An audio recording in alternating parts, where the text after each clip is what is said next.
but welcome to the Studies of Religion lecture. Thank you so much for tuning in. I really appreciate it.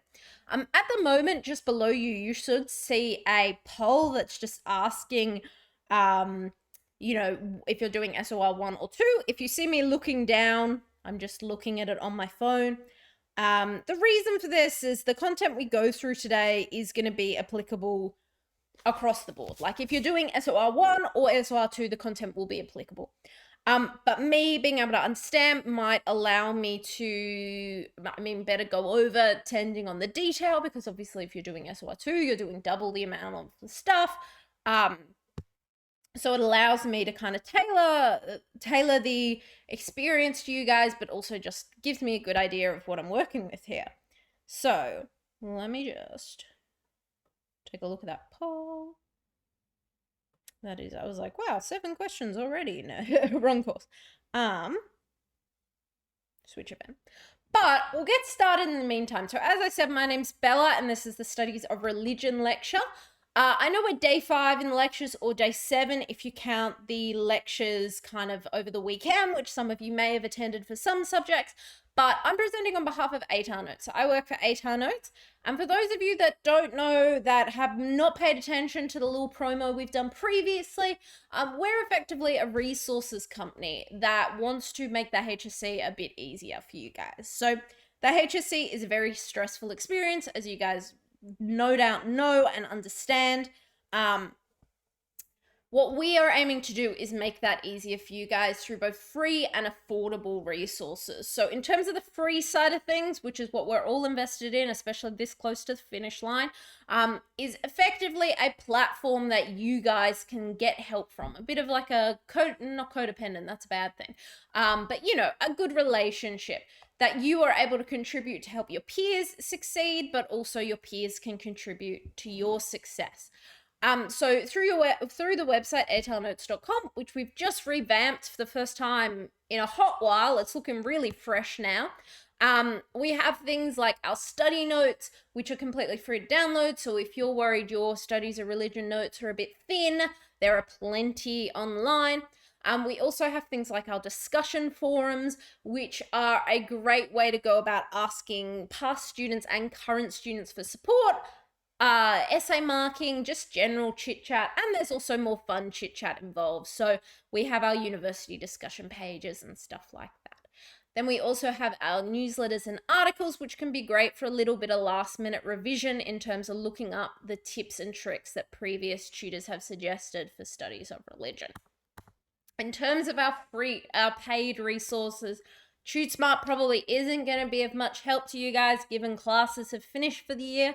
However, we are still doing private tutoring up until the end of the HSC, effectively for Year 12. So if you want support for Studies of Religion or any other subjects, really, you name it, we've probably got a tutor that would be able to help you out with it. You can reach us at the TuteSmart website. But then we've also got Ed Unlimited, which contains our study guide. So Ed Unlimited is a paid resource, but at the moment we've got a really good deal, which will make it kind of a free resource. And then we've also got our study guides, which are obviously just individual books, topic tests, notes, etc., which are really helpful too.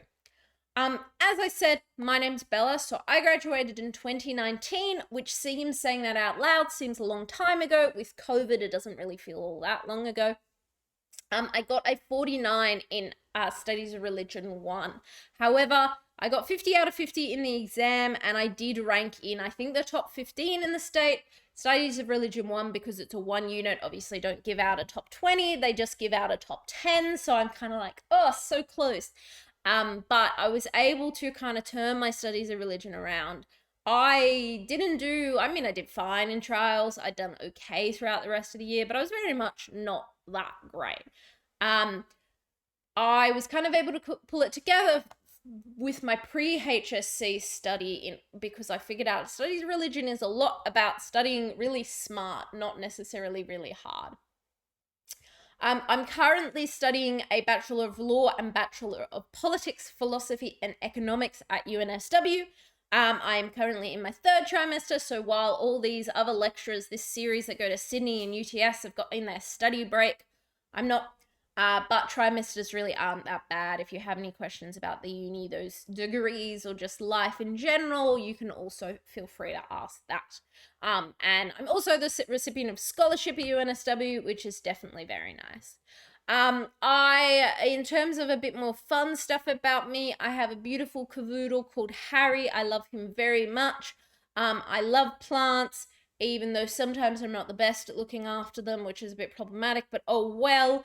I went to the United States in year 12, which so in the middle of term, which proves it possible to have balance. I'm doing okay. I'm having a good time. Today I'm feeling a bit sick. I haven't had COVID. I've done the tests, but there's some virus going around. So if I stop to cough randomly or sound a bit croaky at times, I sincerely apologize. Hopefully we'll get through the lecture. As you guys have already figured out, or at least a chunk of you have figured out by responding to that poll, we will be using Slido in order to communicate and interact because we're online. In terms of questions you might like to ask, there aren't any currently, but instead of, say, 3 people asking, how did you study for studies of religion, 1 person can ask and you can all upvote that single question so that it comes to the top of my screen on my phone. Yeah, there will be question stage, which just like the poll, what it's looking like will kind of pop up in your face, or not quite in your face, but yeah, so this is kind of how it will be in short. So looking at, yeah, cool. There's an amount of you guys here today, which is good, always good to see. Okay. Now that you guys, we've done a little bit of an intro, I want to just test a little bit of an honesty here.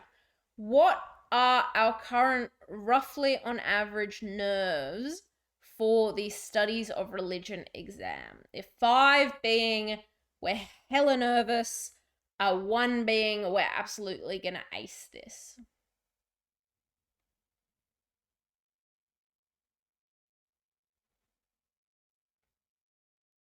Just so I can get a sense of what's going on. Because the big thing is that the HSC can be pretty stressful, and that's okay. It's a stressful time. The next 2 months are probably going to feel a little bit intense,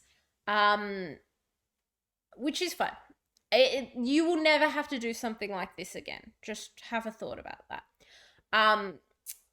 If you're a bit demotivated right now, I mean, props to you for still coming along, because this can be tough when you're tired to sit in front of a computer and try and kind of learn. And in fact, like, if you guys weren't feeling a bit demotivated, it's probably, most people are, Now, as we're coming into kind of the home stretch, is our chance to refocus. We want to reconsider, like, what is it that we're aiming for, even if our aim is just like we're getting through. That is so fine. The important thing to note is that most of the hard work has already been done. This last bit at the end is about being efficient. Like, it might seem hard to study because we're close to the exams, but it's really not. The other thing to note is, as I said, you can do badly in trials and still do well going into the HSC, and that goes for all your subjects, not just SOR. So if you're kind of looking at your trials and going, that really did not go as well as what I wanted, don't worry. You've still got that chance to grow. You haven't reached your peak potential yet, but also more importantly, trials is, in the scheme of things, not worth all that much, right? So you guys will get through it. So we're kind of saying we're, a solid, slightly above average stress levels, or slightly above 50-50 stress levels for SOR, which is great. That's pretty good. That's better than I expected.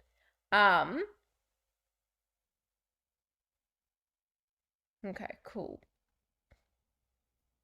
Perfect. This lecture today is going to mostly focus on some general skills for both SOR and SOR2.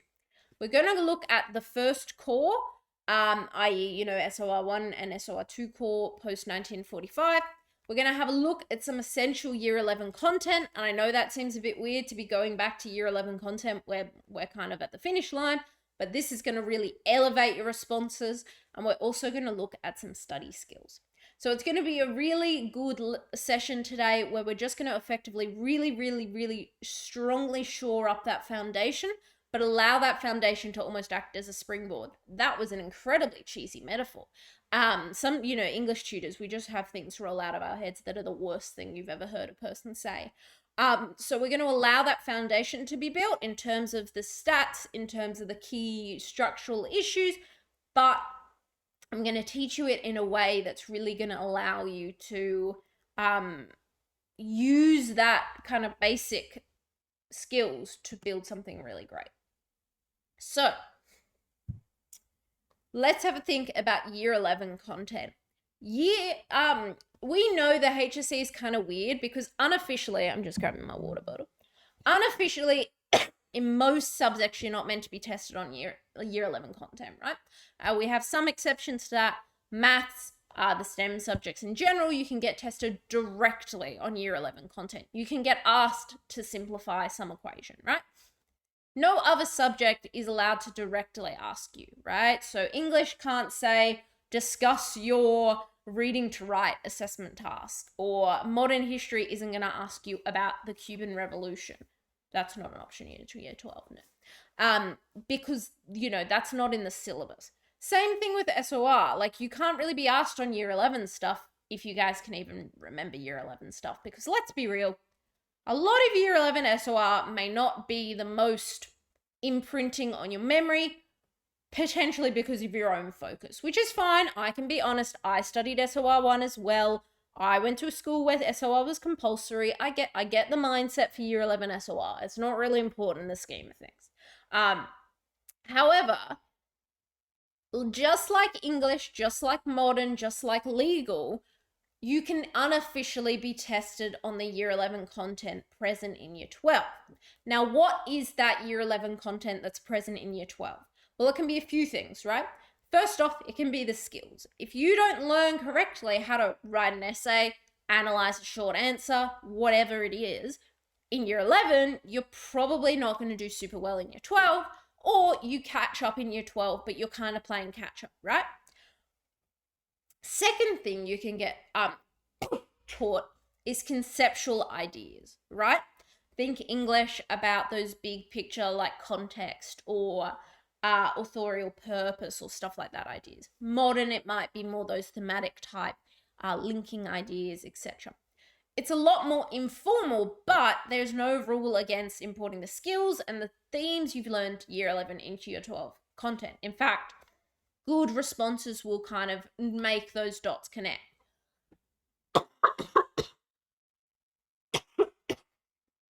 So sorry, anyone. Oh. Studies of religion operates in a very similar way to modern English, etc. But it's actually even a little bit sneakier in that there are fundamental things you learn in year 11 that in order to do well in year 12, you want to remember.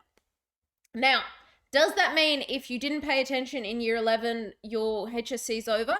Absolutely not, because they're really simple things that we remember. I'm taking a sip of water, sorry, gang.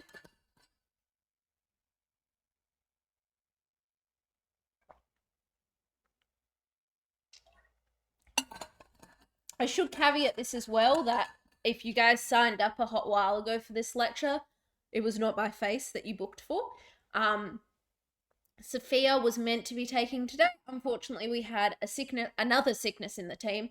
So she's had to take 3 lectures today instead of just SOR, including one that overlapped with SOR, and because I can take SOR, I stepped in. Hence, you get sick me. To be clear, I have done SOR plenty of times, so don't stress. I'm just going to blow my nose. I'm so sorry.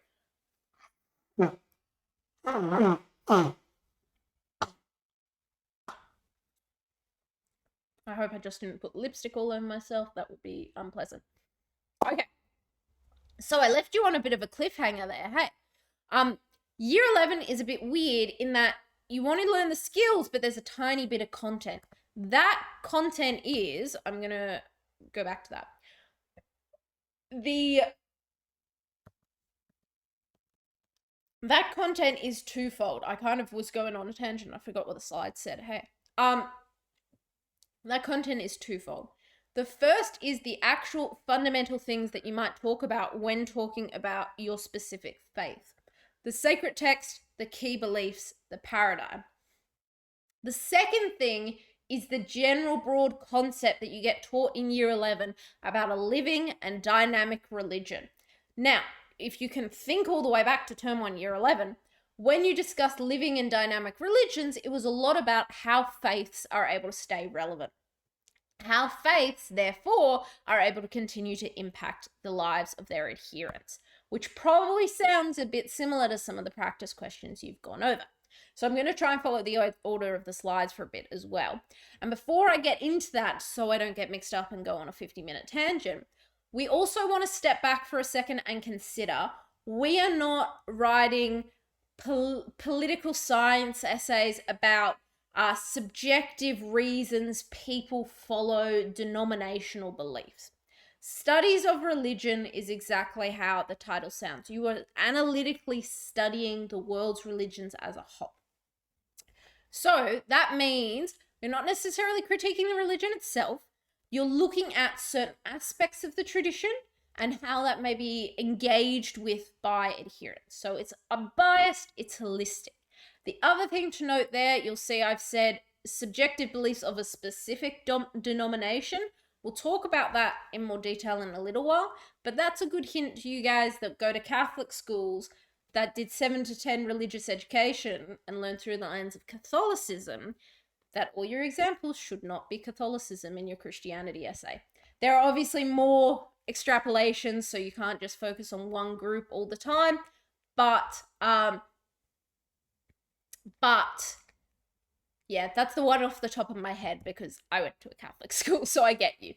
Now, we are now going to do a bit of a crash course about what you need to know from your preliminary studies of religion studies. Your preliminary year studies of religion learning. That's a bit better, hey? In order to use that information effectively and have a well-rounded and well-crafted HSC response. We're going to be going faith by faith because before we get to that, Christianity, Islam, Judaism, So I'm not sure what the ratio is. Generally, when these lectures are run, we see mostly a good 50% Christianity. Generally, Islam is then next. Judaism tends to be quite popular. We'll have a couple of Hinduism and Buddhism as well.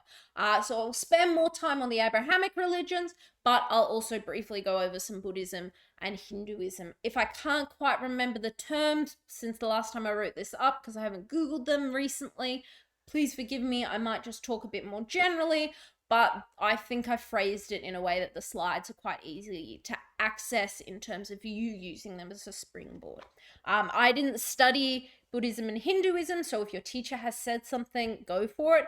Same with Judaism for that matter. I didn't study it, I just did Islam and Christianity, so if anything I'm saying is wrong, either please feel free to correct me or kind of keep it to yourself and go, ha, she got it wrong.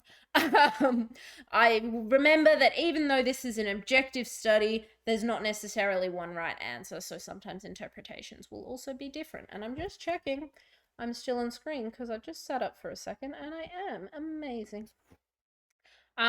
If when we're not covering your religion, please feel free to just ask some questions on Slido, jump up, grab yourself some water, something like that. Before we get to our first faith, which is Christianity, because effectively all of you will probably be studying it, let's have a discussion about what is a paradigm and what is a faith or a belief.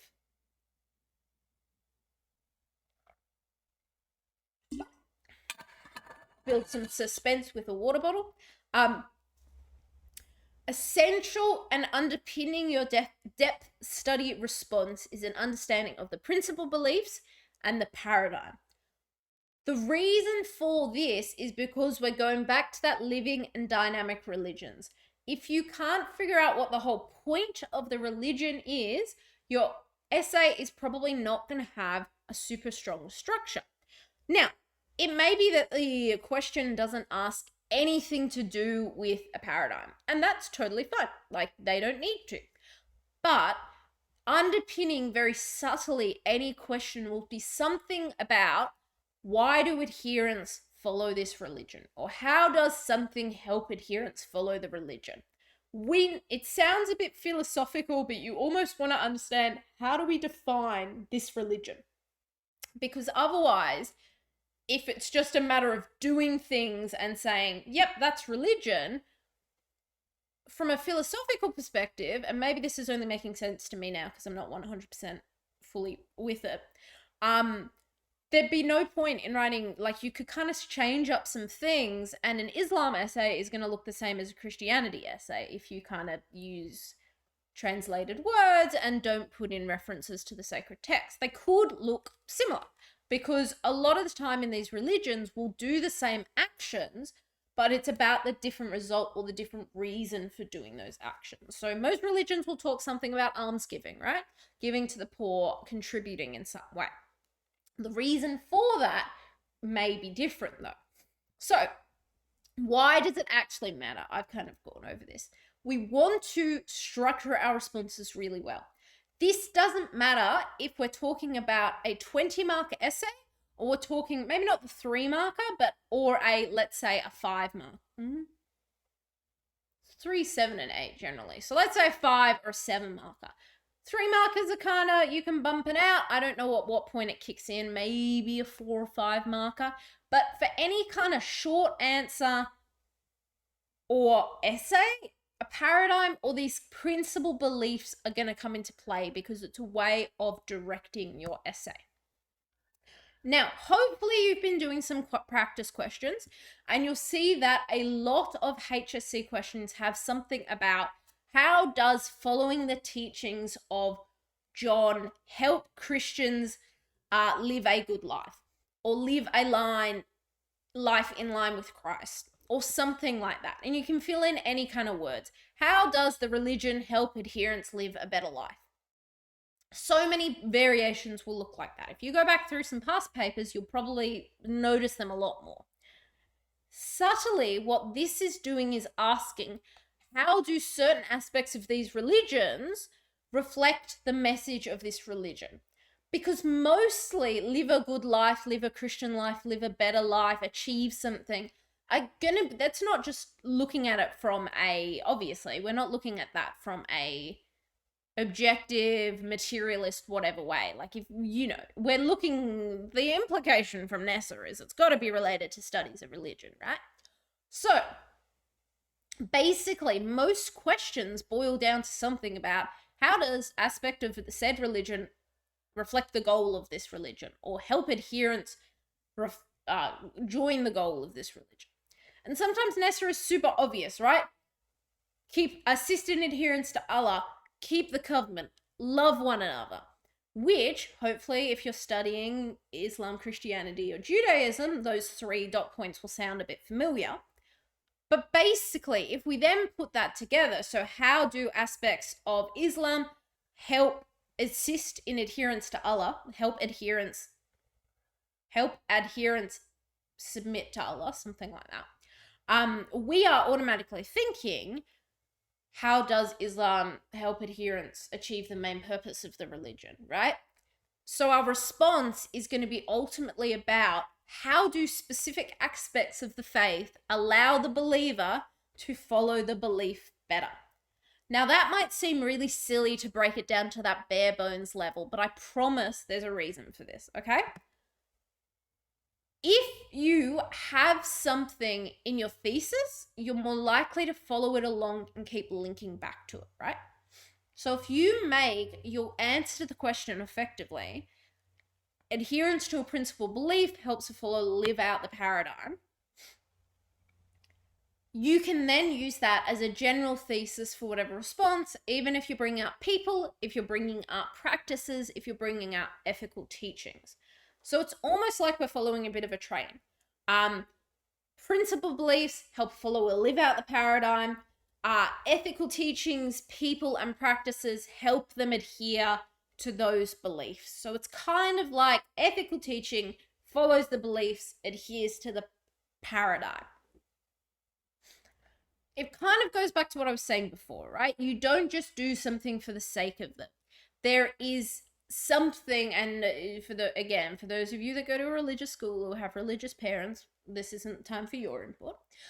People don't just go to church or mass or whatever just cause. Adherents will have some type of reason for completing that. And it's not just, well, this is what everyone does. So we're looking at basically that purpose aspect. That is what Nessa wants you to address. This is automatically attaching a thematic, intellectual, almost, definitely analytical lens to your response. You're elevating it instantly. And when a marker sees that you are nailing that holistic understanding of a religion, i.e., people, practice, and ethics are simply part of the religion as a whole, and that they're interconnected, Nessa is basically going to go, okay, right, you, one, have remembered your year 11 content, great, and two, is saying that I've been able to expand, basically. You've given us information. I can demonstrate why that actually matters in the long run. So it probably makes a lot of sense now that I've said it. You might be going like, yeah, of course I have to do that. Duh. But a lot of students don't have that view when they go into their exams. So let's take a step back and go through each faith by faith. Just going to take a sip of water for a second, folks.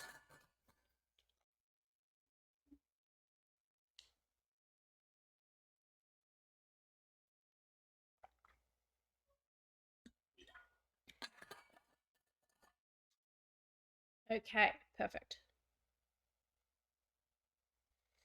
So the other thing I'm just going to do, thank you for those that voted in the Rate Your Nerves.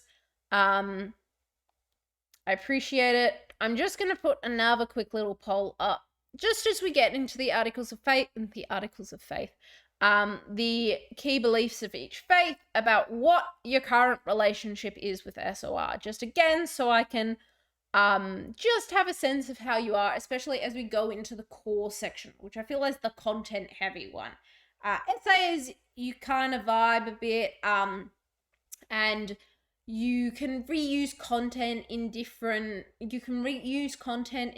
ways, but core is kind of where you get into like the nitty gritty, typical, like, this is a humanities subject, there's lots of information growth type thing. So let's move into Christianity. I'm actually quite impressed with that range of answers for your current feelings for SOR. That's not as negative as I thought it would be. I'm impressed, and don't skew the answers now that I've just said that. Hey, so let's get into our Christianity. Remembering that when we're talking about this here, things like a paradigm is ultimately conceptual and subjective. Different adherents, different denominations, all that jazz will have different beliefs about the paradigm, will have different interpretations. A paradigm generally isn't meant to be fully like worded. It's not necessarily meant to be typed out succinctly. It doesn't have to be straightforward. So first off, when I'm listing what's the key paradigm, if you're writing something different, if you believe something different, even if your teacher said something different, all of the above, that's totally fine. That's valid. So for instance, I didn't use the love commandment as my paradigm for some reason. No, I actually know fully what the reason was. My studies a religion teacher was very religious, and she kind of explained her long form interpretation, and I just kind of stuck with that because it's still very valid. So if we look at Christianity, normally the one we talk about though is the love commandment, the love one another as I have loved you. So John 13, effectively it says that Christian adherents are meant to interact with the world in the way Jesus would have. That Jesus is saying you need to do to each other what I have done to you, basically. As I said, the alternative one you can talk about is like building the kingdom of heaven on earth. That's effectively just a different phrasing for love one another, because it's saying kind of build the world as Jesus would have wanted it, kind of. So they work out the same anyway.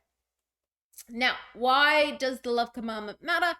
Effectively, this says that it's a guide for behavior. You can then use the beliefs to either stimulate how that happens or why that happens. So, if we look at our beliefs: salvation, revelation, divinity and humanity of Christ, Trinity, and death and resurrection. Where have these come from? They've come from your year 11 syllabus. You want to try and integrate one per paragraph in your essays. So across an essay, you kind of want to have about 3 principal beliefs. They don't necessarily have to be 3 different ones. You could chuck in like two salvations and a trinity or something. That's totally fine. But you want to try and integrate a fair few of them. So if we look at each of these beliefs, for instance, salvation, we will love one another as Jesus did in order to achieve salvation. We follow revelation, how this links to the paradigm, because that was revealed through the Bible and through Jesus and therefore through God. Divinity and humanity, well, adherents are only able to kind of act as Jesus did. Not only able to, but adherents are able to act as Jesus did because they are human, just like Jesus was. The Trinity is a little bit harder to link in, but it's always a good one to analyze. It's that belief in, Father, Son, Holy Spirit. So it's a good one to chuck in every now and again. And death and resurrection, I guess, links into the paradigm because we look at that Jesus did that, still died, and was resurrected to continue to profess this kind of belief. In terms of where these beliefs come from, they come from the Bible. Where did I get that from? That just comes from, again, your year 11 syllabus about the sacred text. The paradigm is not necessarily written in your year 11 syllabus, which is a bit annoying. I've had to do some Googling around, but effectively the principal beliefs and the source of said beliefs comes directly from your year 11 syllabus. This is the summary about Christianity that is kind of like okay, don't remember year 11, don't worry about year 11, let's just kind of like move on, we've got you now. This is effectively like your foundation, your scaffolding, however you want to say it, and then you're able to build in your stuff about your ethics, your person, your practice. So you might say that people follow in the path of the significant person, John, as he continues to, as he professes the key belief of revelation, as we believe what he says, acting on blah, blah, blah. You can kind of build it that way. So, sorry, just clearing my ears there, folks. Moving on to Islam, which a lot of you are still going to be doing, our key paradigm is about submission to Allah. So the idea that adherents, we put our faith in Allah's hands, knowing that he's kind of overarchingly looking after us and we will be guided by him. So we can kind of take it from Surah or Quran 6. It is the guidance of Allah, which is the true guidance. We are commanded to submit to the Lord of the worlds. This isn't necessarily the only quote you could use. Obviously, I'm coming from a Catholic background, so I feel very comfortable being like, yep, that's the right Bible quote. I believe in the Quran, there'll be different statements at different times. That this John quote, or how it appears in other Gospels, is kind of the typical one. So don't stress if you've got different references. In fact, great if you've got different references. Like, if they're legit references, go for it. Nessa wants you to use them. On that note, though, I should say about references, and it will come up as we get further to Hinduism and Buddhism. In terms of doing a pinpoint reference, so Surah 671, John 13:34, The more information is better. So something like, 3 phrases, book, verse, book, chapter, verse is perfect. Like, that's amazing. That's kind of the ideal. If you can only get book, chapter, Surah 6, John 13, that's great too. Not as great, but it's still pretty good. If you can only remember the names, well, Surah, Quran, isn't as exciting. John is a bit better. It's not the best, but it's better than nothing. So if you can only on the day remember the tiny bit of the pinpoint, if you've got the quote, you know what, that's better than nothing. Don't stress too much. It's better than trying to make it up on the spot by saying, I straight up do not know, but I know it's John. As I said, it's not the best, but I would still, I was marking it, I go, okay, I respect you for still having a go.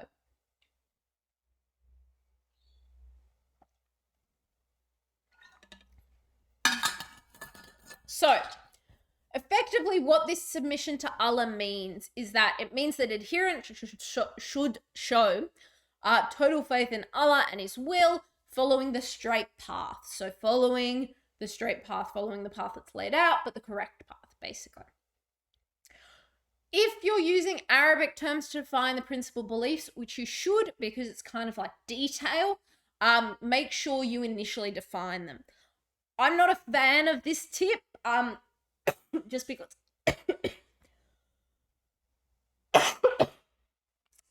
I think specific terms should be fine logically.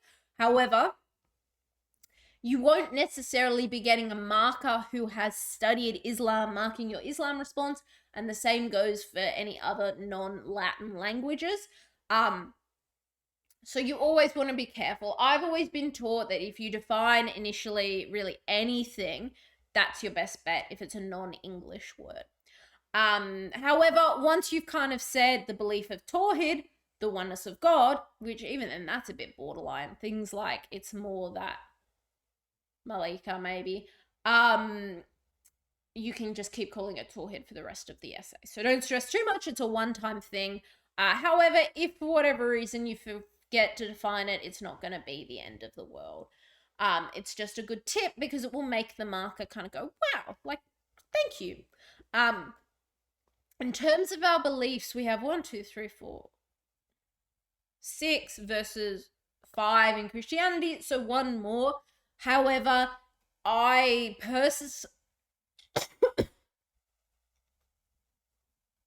and potentially this is because I'm coming from an outsider perspective, I found the principal Islamic beliefs a bit easier to integrate consistently throughout an essay.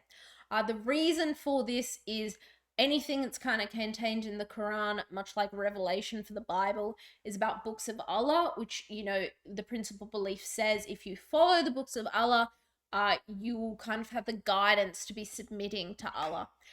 So I found that quite a good one to integrate, and same with Rasul or the Prophet. These stories contained in the Quran or the Hadith about Muhammad or anyone else really are not guidance, but narratives, but, guidance from the prophets, and therefore reading that helps give further guidance in order to how to submit to Allah. The angels, Maliki, is also not too hard to integrate, and Tawhid and the oneness of God goes back to that submission to Allah, in that it's all about Allah being the kind of controlling force in the universe, and therefore He's everywhere, He's in everyone, so it's best to submit. Fate and predestination is probably the most difficult one, at least from my very white perspective, to integrate. It's kind of a contradictory belief in a cool way, in that it's a believing that you have a path to follow and that you have kind of something to achieve, but it's up to you to make those choices and get there. So you'll simultaneously have some type of predetermined fate, but you have to make those choices. So again, that kind of goes back to guidance, that you are given little nudges, I guess. In terms of where these beliefs come from, Quran and Hadith and other forms of jurisprudence. So jurisprudence being Qiyas or Ijmas or etc. Quiet Sunny Holidays in Queensland is the acronym I learned. Yeah, Quran, Surah, Hadith, Sunni holidays, emails, Kias. Yeah. So in terms of, is there academic not precedence, but is there academic consensus, scholarly consensus, etc. That's what we get for Islam. So what you'll notice is the Abrahamic religions are not like the same, obviously, because they're different, but they follow similar-ish, but they focus on similar-ish themes. So it's generally about this singular God. One of the 10 beliefs tends to be something about that, about the laws that have been set out that you achieve. Judaism is relatively simple from an integration perspective, with kind of, not that it repeats itself, but the paradigm is a belief which is links into the paradigm, etc. So it's quite circular and nice. The key paradigm is effectively to follow the laws that have been set out since the ancient times as the promise between God and Moses. So this is the term for this is halacha law. It's generally, one quote you can use is from Leviticus. So you shall teach the children of Israel all the decrees which God told them through Moses, i.e., we have to keep passing this knowledge down as the original kind of partnership between God and Moses. In terms of where our beliefs and paradigm come from, it comes from the Hebrew scriptures, so the Bible and the Talmud. I think it's technically incorrect to use the term Bible when referring to like the Jewish scriptures, so apologies for that oversight. But in that case, it's, the first 5 books of the Bible, etc., etc.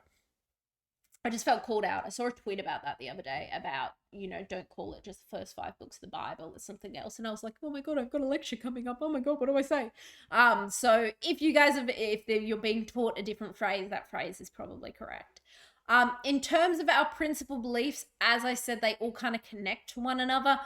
There's a belief in the single God of God, that the belief in a moral law that has been prescribed by God, following that law is a part of following the broad laws, and also the covenant. The covenant being that God will protect the Israelites as long as they continue to follow that law. So, i.e., if we link these beliefs back to the paradigm, the covenant tells us that we have to follow the halacha law. The belief in a single God, we therefore follow what God said to do, which is following that law.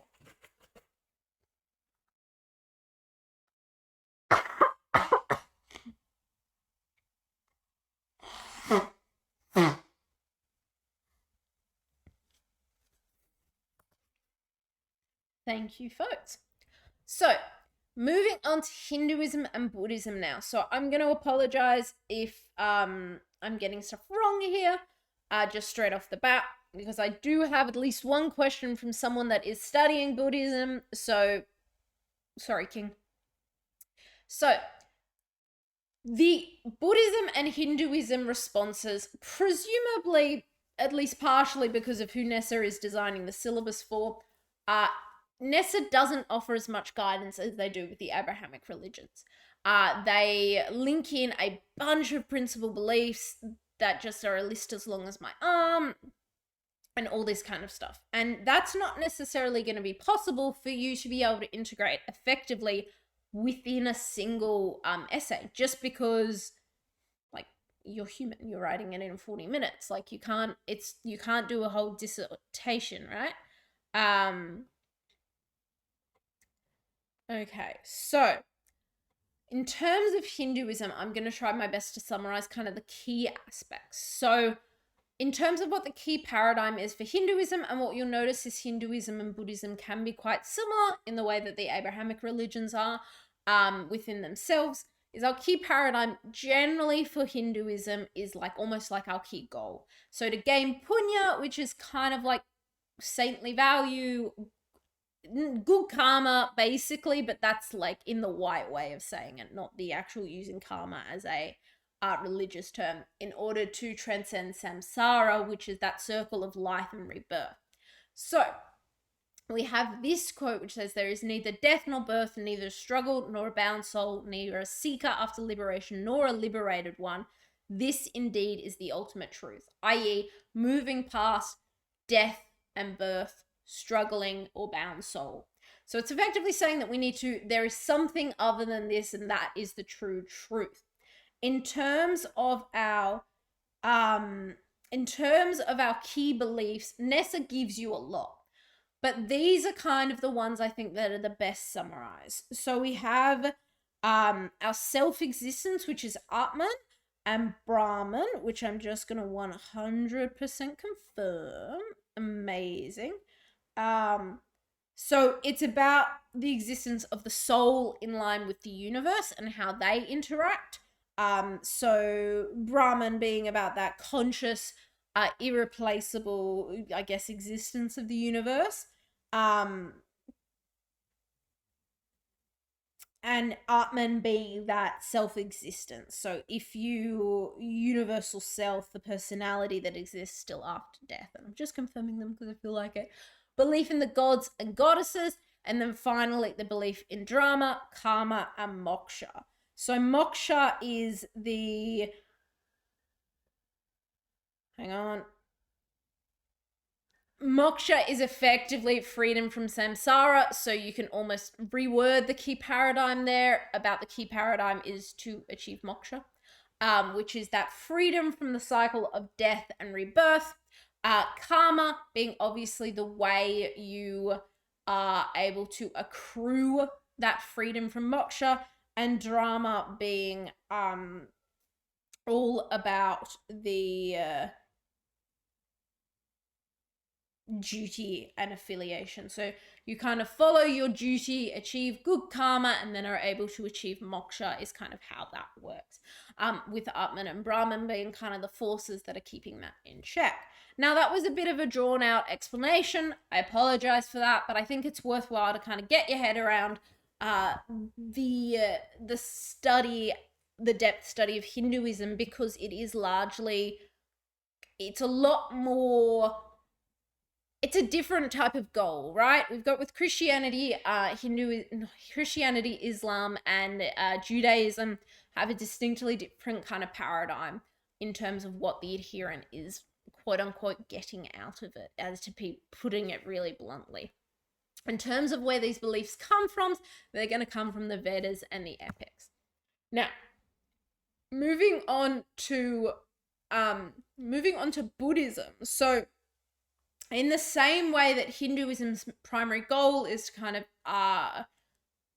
achieve moksha by doing certain things, with Buddhism, it's about following the Noble Eightfold Path in order to reach nirvana, which is kind of a similar aspect. So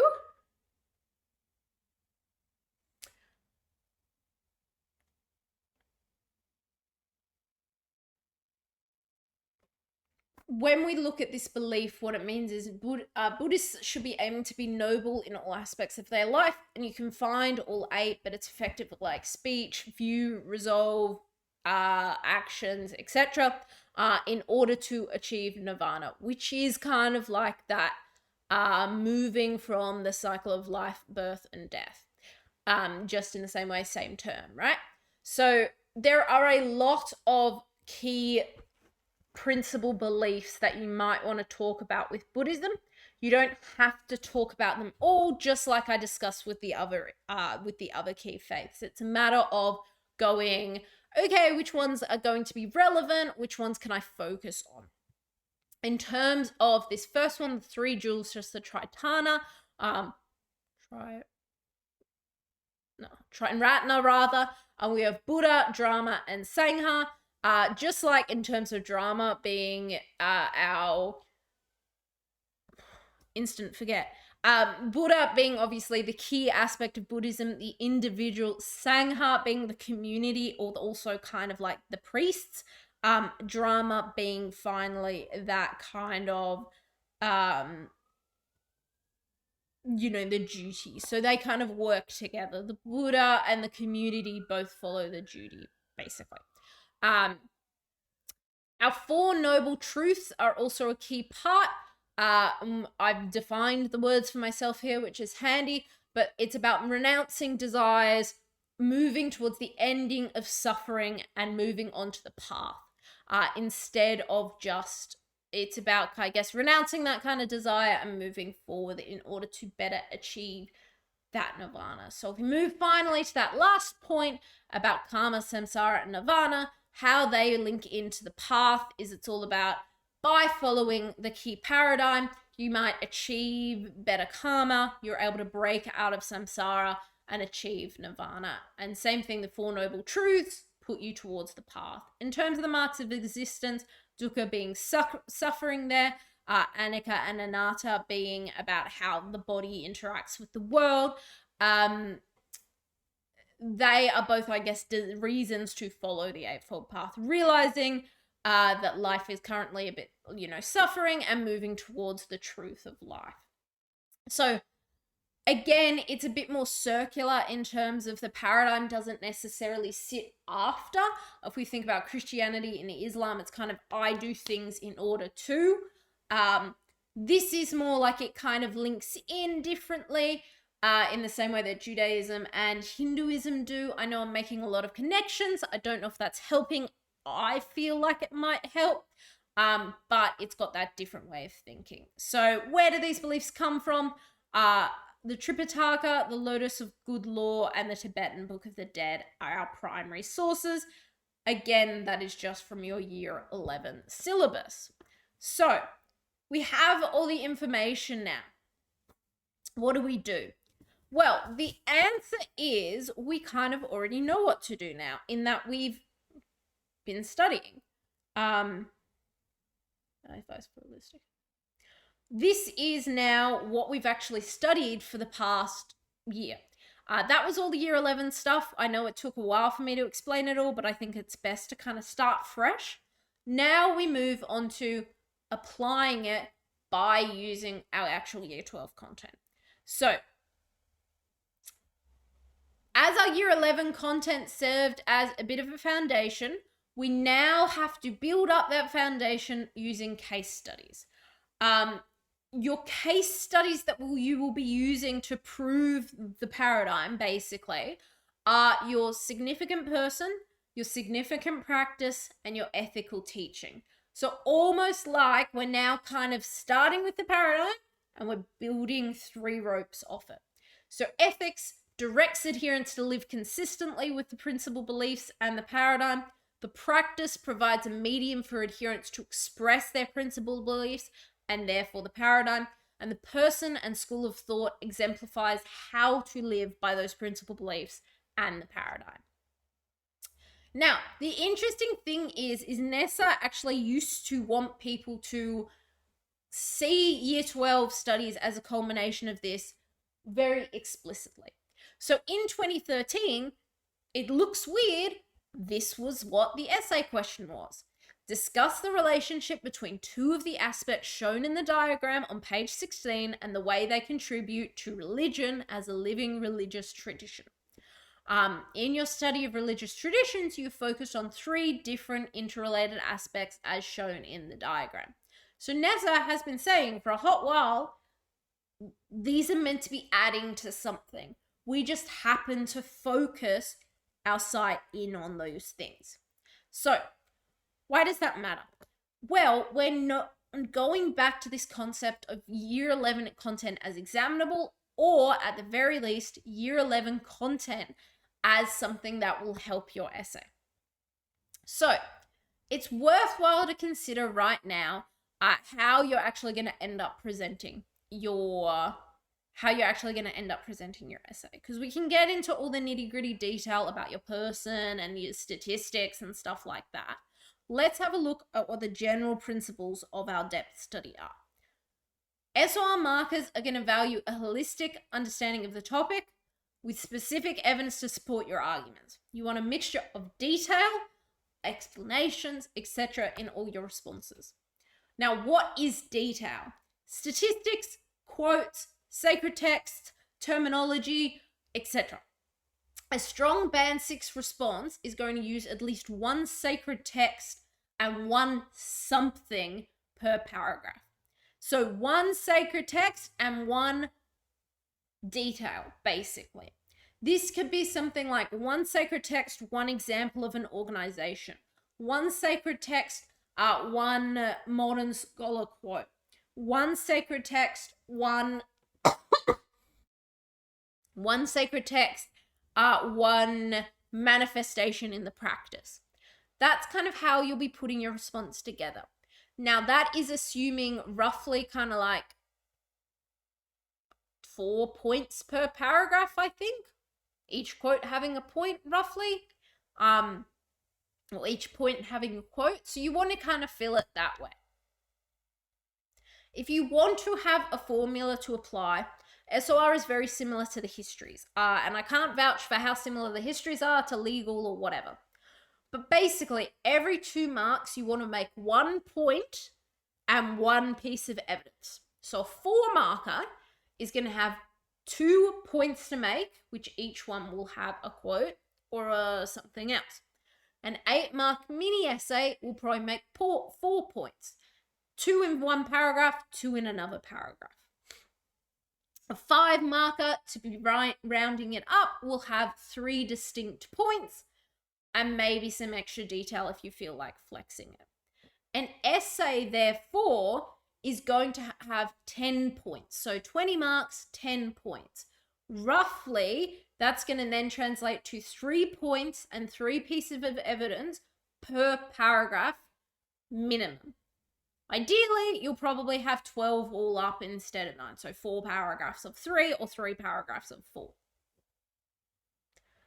That is how you're structuring your responses. So in an essay, your body paragraph is going to have 3 distinct points you're making. The first one may be, what is an ethical teaching? Here's my quote.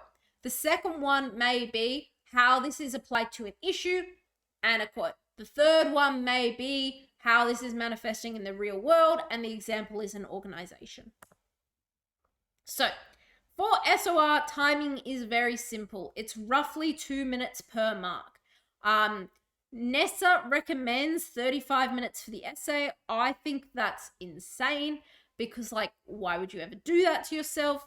NESA is also recommending significantly more time for some of your other responses.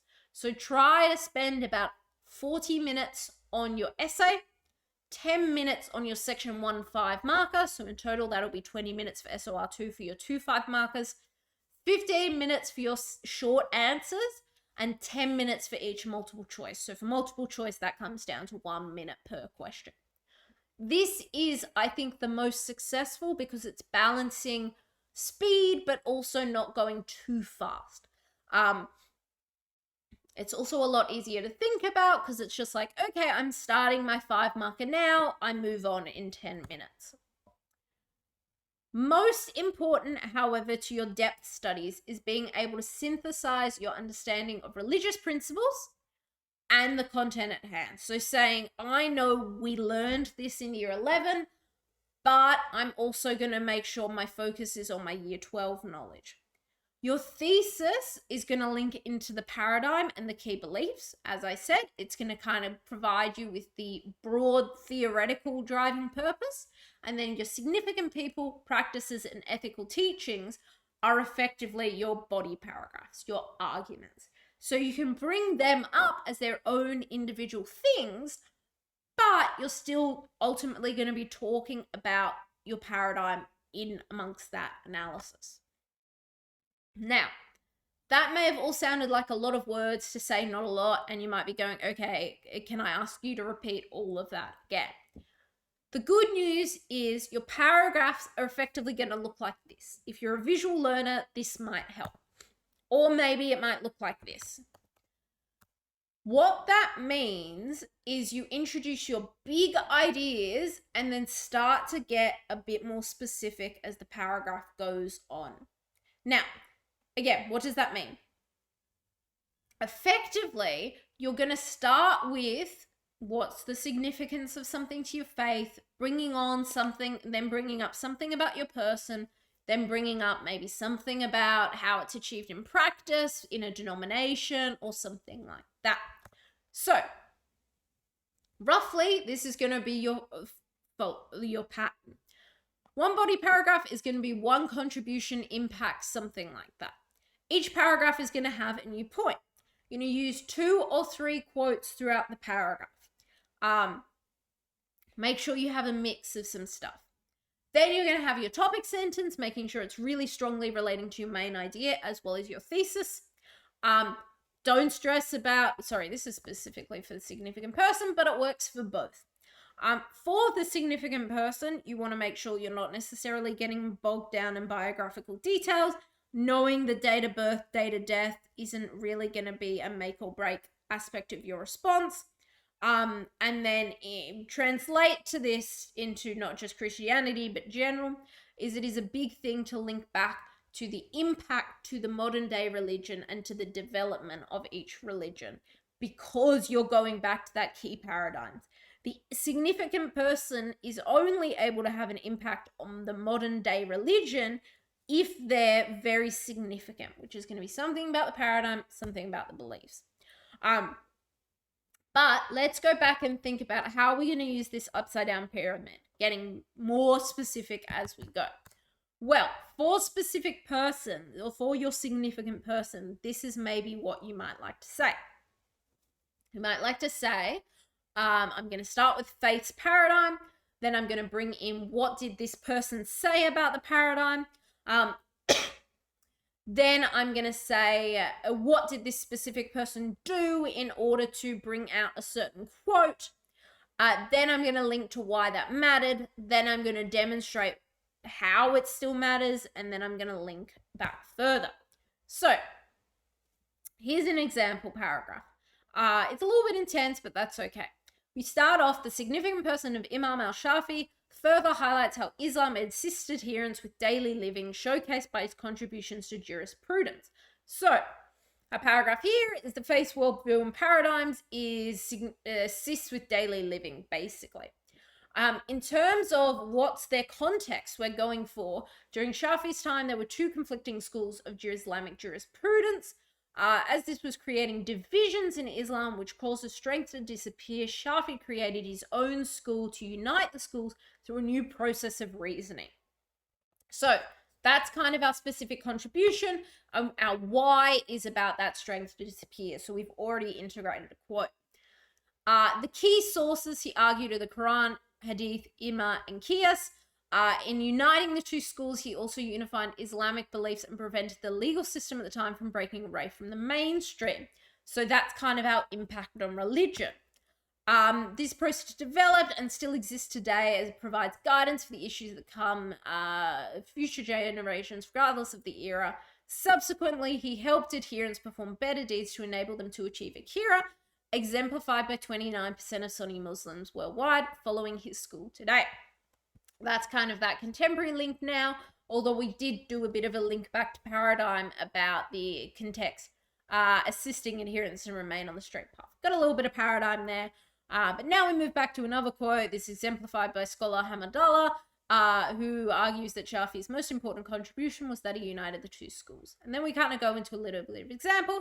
So at a point, we kind of jump there, link back to paradigm, there, finish. We've had a little bit of repeat there.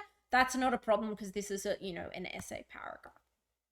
So that's how you can kind of get that integration across. You can start, you start broad. We're starting very broad, just about like, who is this dude? This is what he did. And then we're getting more specific. We've even named a specific example there about reproductive rights. Now, that sounds great, Bella, you might be saying, but like, I've done essays and it didn't work that way, and how do I even do this? Well, what you're gonna do is then make sure that your notes are almost like mini essay plans in this regard. So your notes are gonna be structured around these key impacts and contribution. Do your best to have 4 individual contributions. Now, why 4? The reason for 4 is if you get an essay and it's just about the person or just about the belief or just about the practice, just about the person, just about the practice, just about the ethics rather, not the belief, you need to have 3 body paragraphs. So I always think it's best to have 4 themes, which you can then cut into 2 individual contributions if you're writing a normal essay, i.e. a person and practice combined essay. If you do that, you're prepared for the worst case scenario, which is about, which is having to write an essay on the single topic, but you're also nicely prepared for the best. As you then break down that theme or that contribution, you're going to link to what's the detail, what are we discussing, we want a scripture quote, we want some modern link, and then we're going to link it back to the paradigm at the end. As a simplified version, you could also go for that second option, but that was the blue version is how I structured my notes.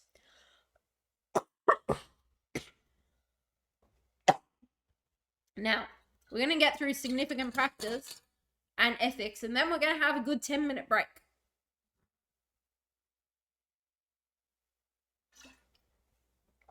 At least I think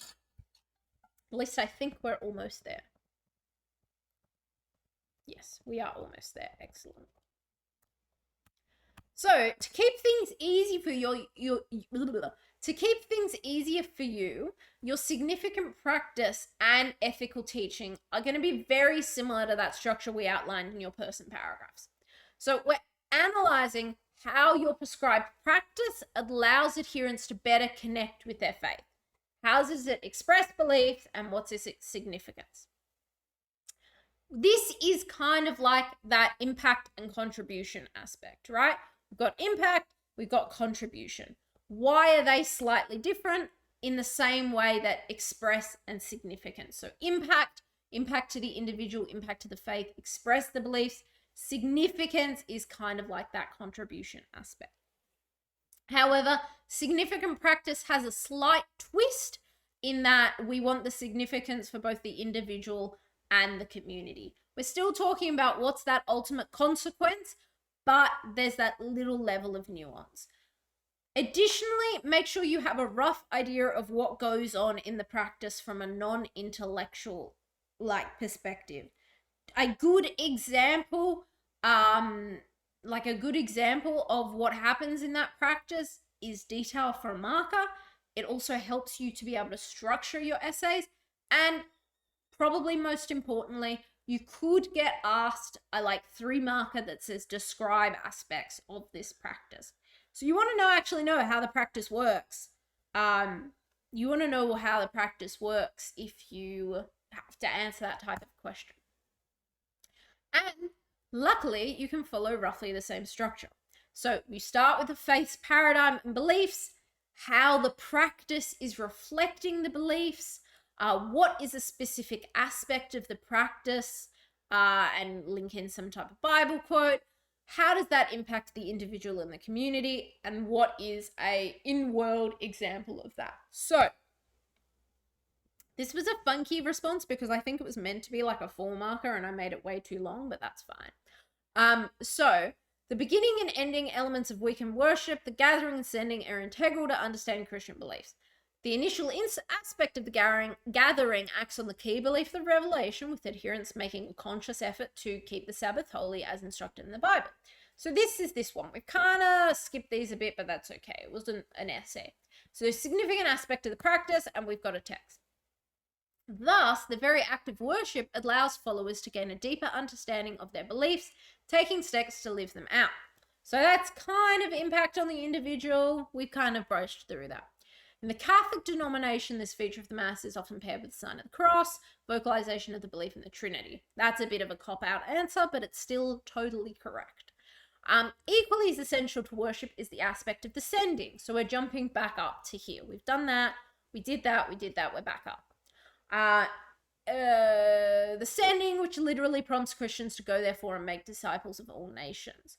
And instructing them to create the kingdom of God on earth and fulfill their central paradigm. In a way, this reflects the belief of the divinity and humanity of Jesus, with adherents working to emulate Jesus through the central tenet of evangelizing. That's kind of impact of individual. Thus, the representative nature of the gathering, blah, blah, blah, blah, blah. So this isn't as perfect in terms of how it's structured, primarily because it was a very weird essay format that I was trying to write. I don't know why, I just needed to write it out. But we're still roughly stepping through where we're getting more specific, then we bring it back, and then we get more specific. Just the same with our significant person notes. Our notes are going to look at the impact aspect quite significantly. We want to look at the detail to the impact of the community or the individual. The other thing you want to consider once again is having kind of 4 key areas to discuss, and then having 2 specific ones you'll bring up, in an exam type thing. Finally, we move on to the ethics study, which sits slightly outside of people and practice, but we can still link into this is the teaching and this is the impact of said teaching. The biggest thing with our ethics is that the difference between an ethical teaching and an ethical issue. This is kind of the key. If you have done poorly in ethics responses thus far, this could be the issue. So an ethical teaching is a principle. It is linking to the paradigm. It is simply outlining how an adherent should live their life. It can be applied to many circumstances. It doesn't have to be ultra specific. It's the broad teaching you've been taught. This is kind of like our themes for our body paragraphs. Aim for 4, so you can write 4 paragraphs, but have 2 at least teachings you are very strong with and could write full body paragraphs on. They are the generalized things. Ethical issues are our contemporary links. It is our topic we've picked that is separate. Like the Bible didn't think about it when it was being written, but it has now become more relevant.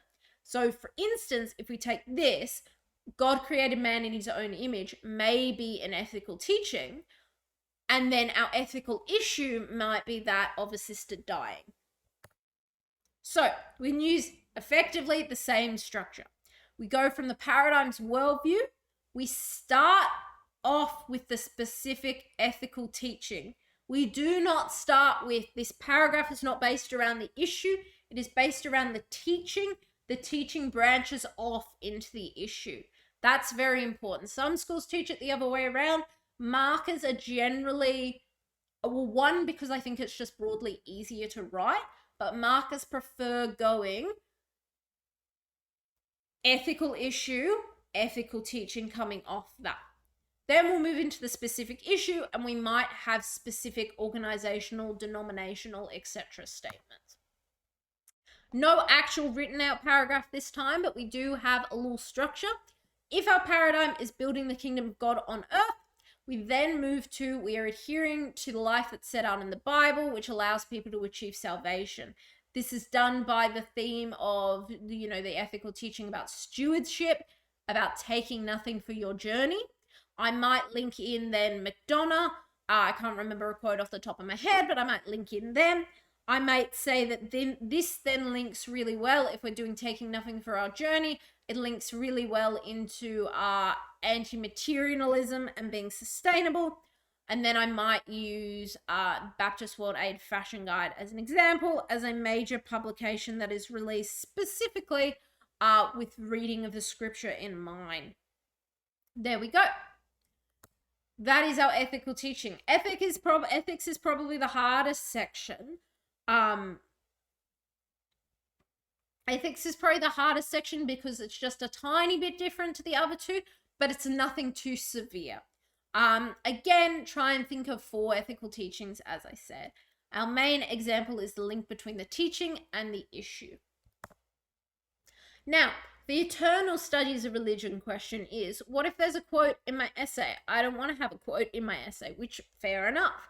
However, the quote is generally not going to be that hard, and I think you will be pretty good at interpreting it. The reason is Nessa doesn't want you to fail. They're going to pick a quote that is relevant in some manner. It is generally relevant because it is talking to you on a holistic level. Basically, what you want to do is figure out what the quote is telling you on a broad level. So interpret the quote holistically, attach it to your thesis. So the quote then, every time you refer back to your thesis, you're referring back to the quote. So there are 2 ways we can then integrate the quote. Engaging with the general vibe for instance, this quote is about following the example of Christ. That's the general vibe. But we could also pick out specific words like love God, follow the example, like quick little quotes. So it's not as big a deal.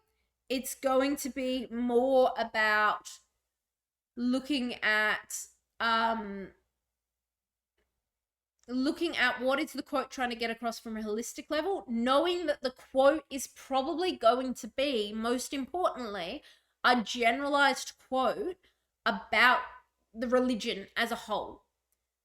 You have then learned not stuff that's generalized about the religion as a whole, right?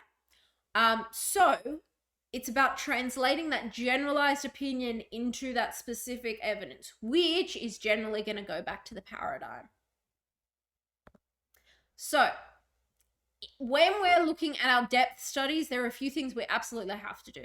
We're linking to the paradigm and the principal beliefs. We're linking to the sacred text. We're linking to contemporary examples, which, side note, is really important to get a band 6. Generally, it's really easy to bring contemporary examples up when we're dealing with ethics, but sometimes it gets forgotten when dealing with the person or the practice. To get a band 6, or at least to get a good band 6, you need a contemporary link. It doesn't have to be super detailed. It can be how many people regularly attend church, how many people are a part of the Sunni denomination. Is there a charity today that exists because they're a religious charity? It's about examples. Then finally, as I linked that as I kind of just suggested then, is you want to talk about the diversity of religion. So don't just talk about Catholicism, chuck in an Anglicanism, etc. So let's have a quick little break for now. And when I say quick little break, I'll probably at least go till 2:30, which gives us an hour to finish it off. We might not get through all of the study skills today, and I might see what you guys are most keen for just with the poll right now. But we're going to have a good 10-minute break, time to chill. And I'm just going to see if sorry, everyone. Let me just see something. If I just... Nope, that's just showing you my couch. Apologies, team. Let's see if that works. Yeah, let's do that just for a moment. Sorry, team. Primarily just because I don't want to be on camera while I'm coughing or sneezing. But thank you so much. We will be back in about 10 minutes.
Okay, thank you so much for giving me that time off just to woo. So we'll get back into it a little bit. First thing I just want to have a quick chat about is about Shoot Smart and ATAR notes, but primarily Shoot Smart. I've done my ATAR notes. So for you guys, not so much the live weekly classes, unless you're a year 11 that's tuning in right now. For any year 12s that are worried about not having 100% of the support they need as they go into the exams, we do have private one-on-one tutoring. So I personally take history, any of the Englishes, and religion, obviously. And I'm also just happy to chat about other things, like read other stuff if needs be. But we have plenty of other tutors that do any number of subjects, STEM ones, etc., etc. So if you want, you can jump on and book an info call just to see if that's something you're interested in. If you're not, don't worry. We also have other things. So at the moment, I'm sure you guys, if you've tuned into any of other lectures this time around, you've had this, you've been given a different code. All the codes work the same, don't stress. But if you would like 21 days free of Ed Unlimited, you can use my code BellaHSC in order to get that free time. So this is really good. You really have nothing to lose. You can get it if it doesn't work. I mean, it's free for 21 days, so it's fine. If you are more of a physical book person, you can go for our bookshop offer, which is 15% off all books. So that's if you go to shop.atarnotes.com, any book. So we've got our SOR book, but we've also got all of the maths, science, our text guides, our topic tests, everything you kind of need. If you want to be sneaky, what you could do is take those 21 days free at Ed Unlimited, and then move to kind of trialing it out, seeing which books you like the most, and then buying those books individually. Either is fine. I know you guys are right at the end of your journey, so you don't need to like stock yourself up with all the textbooks, but I still thought I'd chat you through that. So let's move on to post 1945. But before we do, I have eyelash in my eye. Let's have a look at a quick poll. What is your best to worst section? These are more general vibes and skills, but I'd just like to see how we're feeling about the content for the core. Yeah, this is probably the best one. So how are we feeling? What's our best section? Multiple choice, short answer, essay writing. What's our worst section?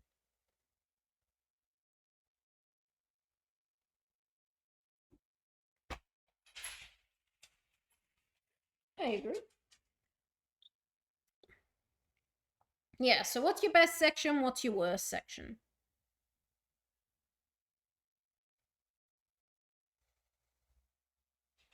So our worst section so far, we haven't had many responses, but it's our worst section is looking at our short answer, which is kind of a good thing because we're just about to look at short answer. We're going to look a little bit at the skills, but we're mainly going to look at the content.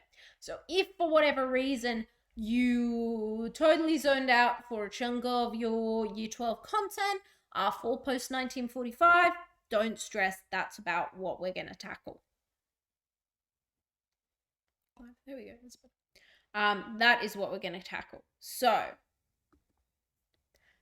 the syllabus, much like with other subjects, but religion is especially the case, the syllabus is your best friend.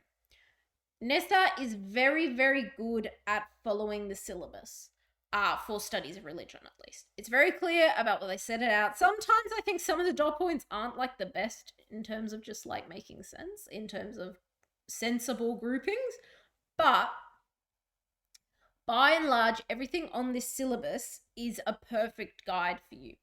If you cannot, if you don't know what one of these syllabus dot points means, go back and review your notes. For every big dot point, so for the round ones, you want to have roughly 5 dot points to be able to talk about. So tick them off, 5 dot points. 5 points to bring up if you got a 5 marker, basically. For each little dot point, the dashes, at least 3 points to bring up. That way, if you've got a 5 marker, It's not the end of the world. You can stretch out 3 points into 5 marks. That is your goal amount that you want. Moving on to Aboriginal spirituality and the dreaming. This is effectively what you want to know. And thank you for everyone that's responded to our best to worst. We've actually kind of short answers bumped up again. Essay writing is the weakest. So hopefully me stepping through essay writing in the last section, if not briefly, will help support that. But yeah, short answer did move a bit. So moving on to Aboriginal spirituality and the dreaming, I want to give you basically everything you need to know. Given that we're looking at multiple choice and a 5 marker, the 5 marker is relatively easy to execute, right? We want 5 pieces of information for each round dot point, 3 for each dash. Obviously, that adds up to more than 5, but that's fine. A multiple choice is about having both breadth and depth of knowledge, needing to know certain terms and concepts, but still being relatively across the board. So, let me clear my ears again. You can kind of summarize Aboriginal spirituality, knowing that obviously every nation has a different expression, but roughly we can consider the dreaming to be a metatemporal view of creation, which outlines an inextricable link between land and humans.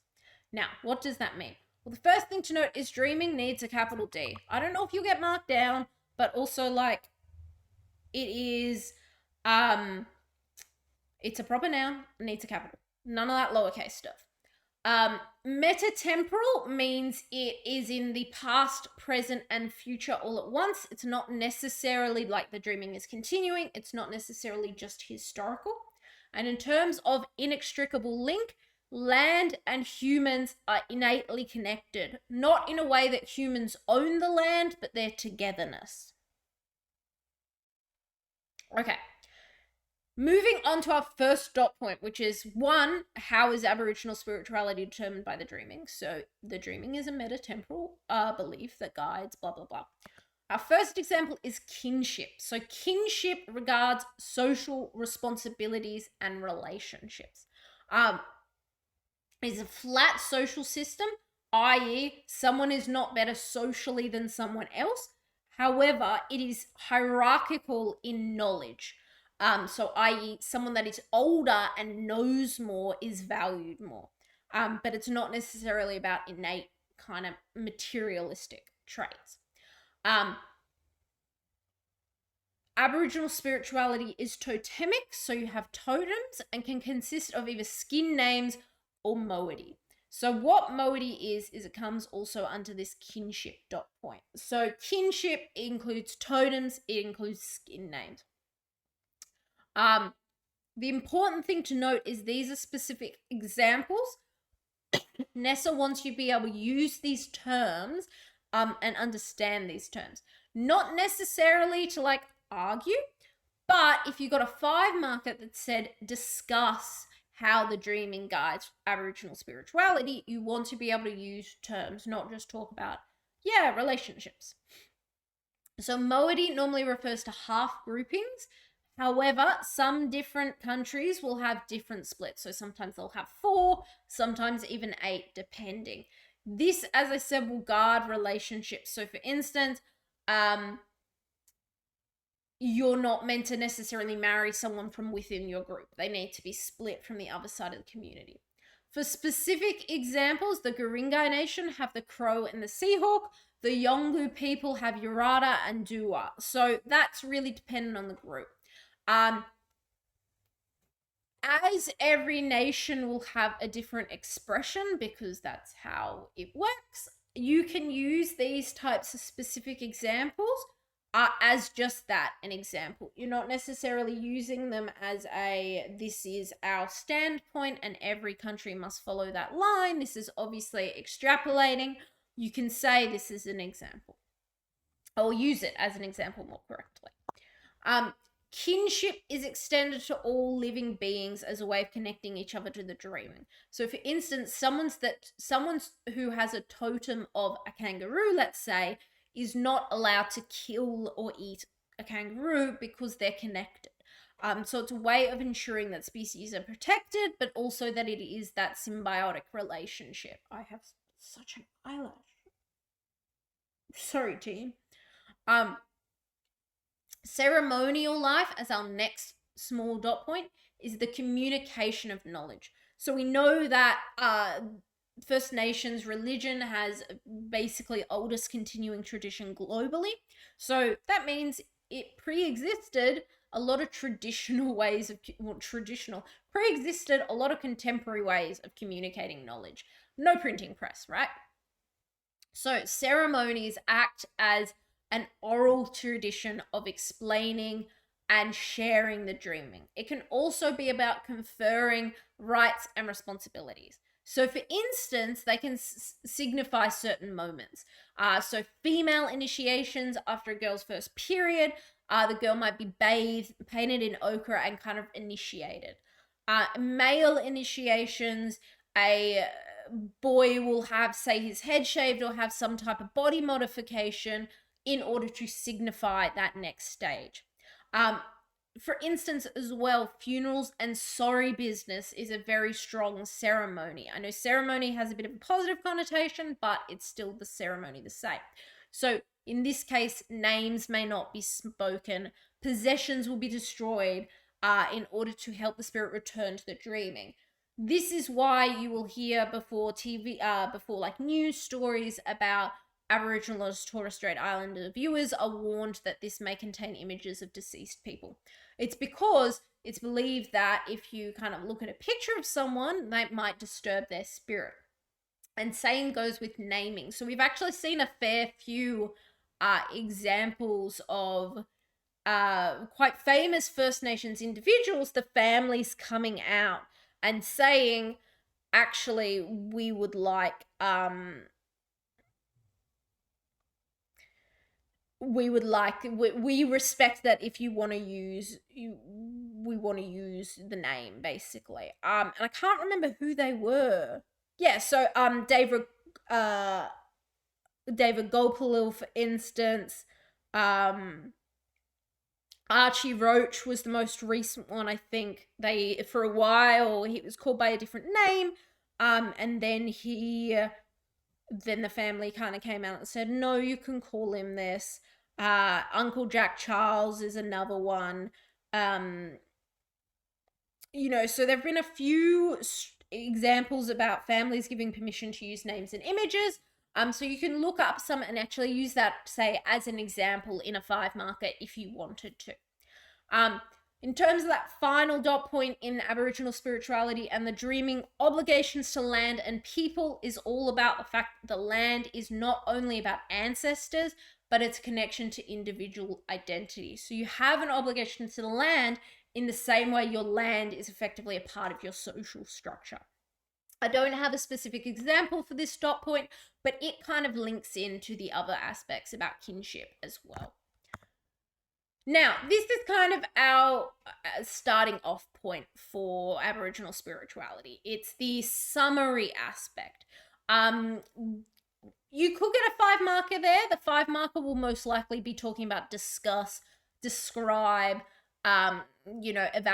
evaluate, probably not, because they're not going to ask you to attach meaning necessarily, but it will definitely come up in a multiple choice. A multiple choice might be a little bit challenging in that it's going to seek to ensure that you understand kind of the nuances. So these is where, NESA kind of has 2 modes for multiple choice.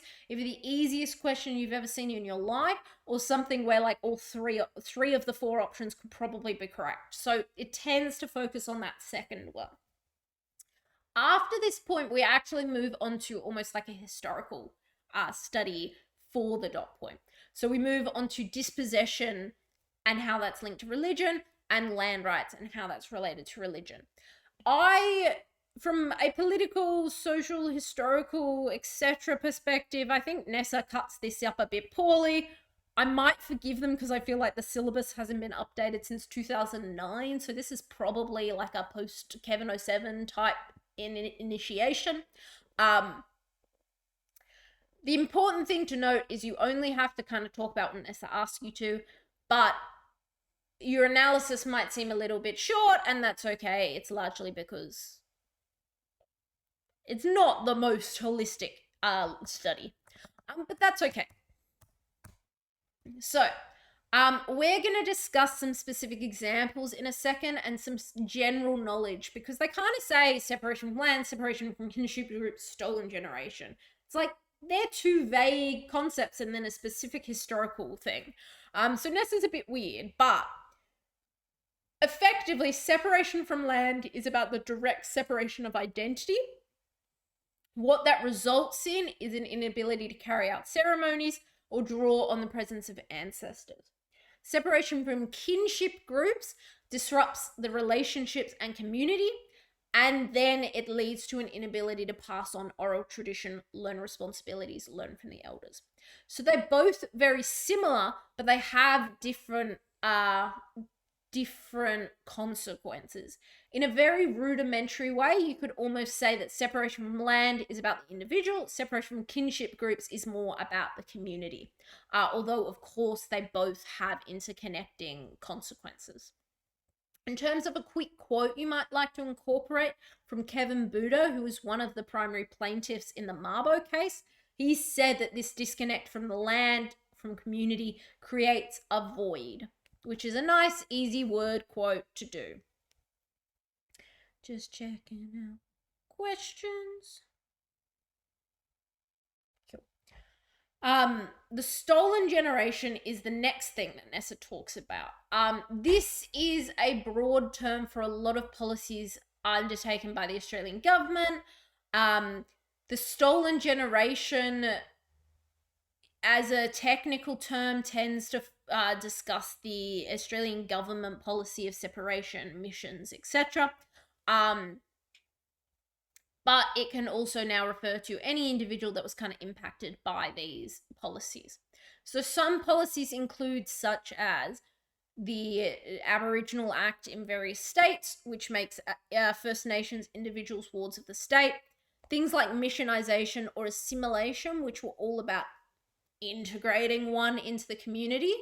The Marrowbank Settlement, which was quite a famous mission, kind of summed up the purpose of missionisation and assimilation to be smoothing the pillow of a dying race. So effectively giving a place where First Nations genetics will die out, basically.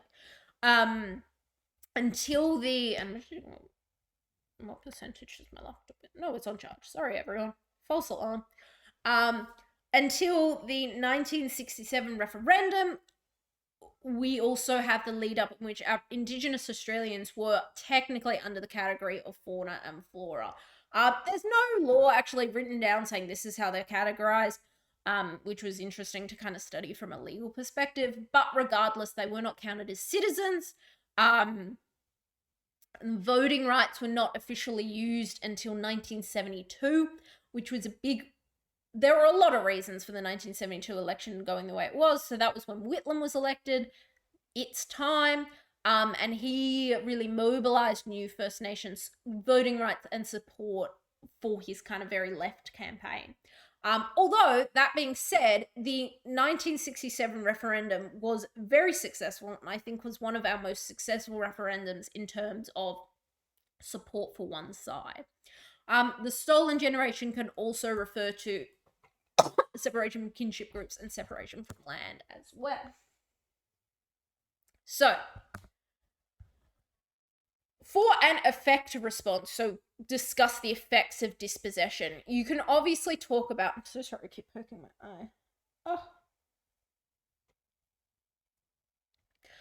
You can talk about, obviously, what were the effects of the stolen generations, what happened, but you can also offer some long-term statistics.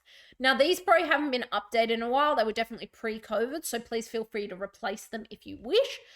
But we can look at things like, although, so for instance, 2.7 is incorrect. We've gone up to, I think, 3.1 maybe. Although First Nations people are 3% of the population, they account for 20% of prison populations. Only 1 in 10 are financially secure. Indigenous people have about 10 years less life expectancy, which I want to say, back in 2017 at least, so don't take this statistic, The difference between life expectancy, Australia as a country, we had one of the worst discrepancies in the world, really only rivaling that of like Palestine. So yeah, some pretty strong statistics there. In terms of quotes, we can also look at things like from the Anglican Church, which is a really good quote to use for the dot point that goes, examine the relationship between Aboriginal spiritualities and religious traditions. So this is a very good quote for that, which is, the high rate of continuing social dislocation and Aboriginal imprisonment is the direct result of the separation of children from their families in which the church was complicit. This is also from Rudd, from the Sorry speech. We apologise for the laws and policies that have inflicted profound grief, suffering, and loss on our fellow Australians. So these are some more general things, but they're worthwhile to have supplementary in your back pocket for a 5 marker. So we then move to the land rights dot point. This dot point is very interesting because it's not right, I don't think. Now I'm going to go for a tangent. Feel free to tune it out. First off is it's ordered like native title, Mabo, WIC, which is the wrong order because Mabo and then native title. Second, while WIC was kind of good for clarifying things, it's also not great. And it's kind of, I think it's a bit false of Nessa to be like, wow, Mabo, wow, native title, okay, all done. It's just kind of not correct. But regardless, these were massive decisions for land rights. And it's considered like not that long ago, right? 30 years, hey? Yeah, we probably just celebrated 30 years, hey? Big deal.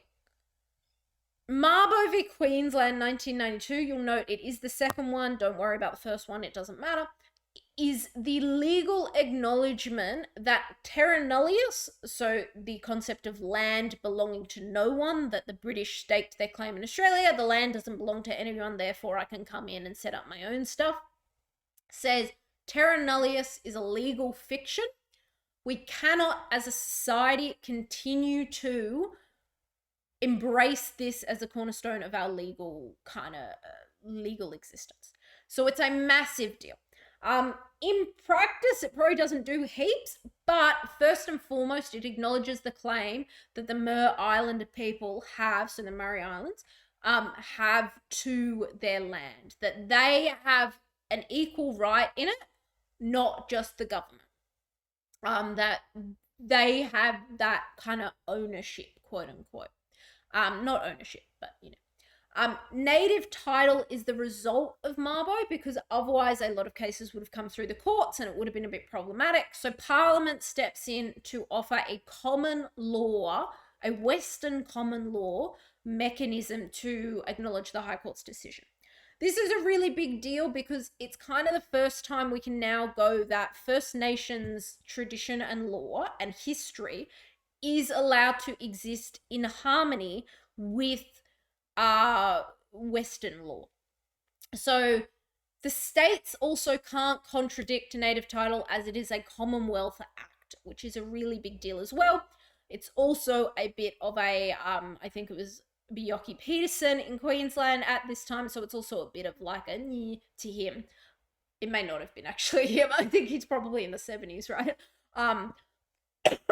But either way, it's a bit of a near to Queensland, who have had a lot of cases come up kind of going through the court system about native title. So they're saying, Queensland, step back, you can't overrule this, as they said, all of them.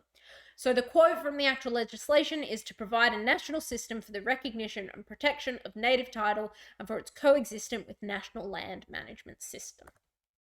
So we then have WIC, which is 1996. So it's about 3 years later, and it is again all about how native title as a land right movement is able to coexist with Western land law, basically. So it's saying that traditional claims is allowed to exist alongside national land.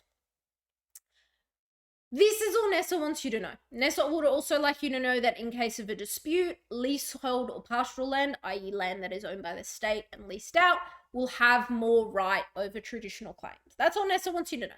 They want to say that WIC provides further clarity, it can coexist, we're all good. Now, let's be real, WIC is at the point of a changing government coming through. It is decided, and even though the High Court is relatively, Hayden was probably on by now, so maybe not. The High Court is being relatively neutral here and just trying to clarify. There is the Native Title Amendment Act that is passed in light of WIC, which is less good. So the 10-point plan in the Native Title Act is as such.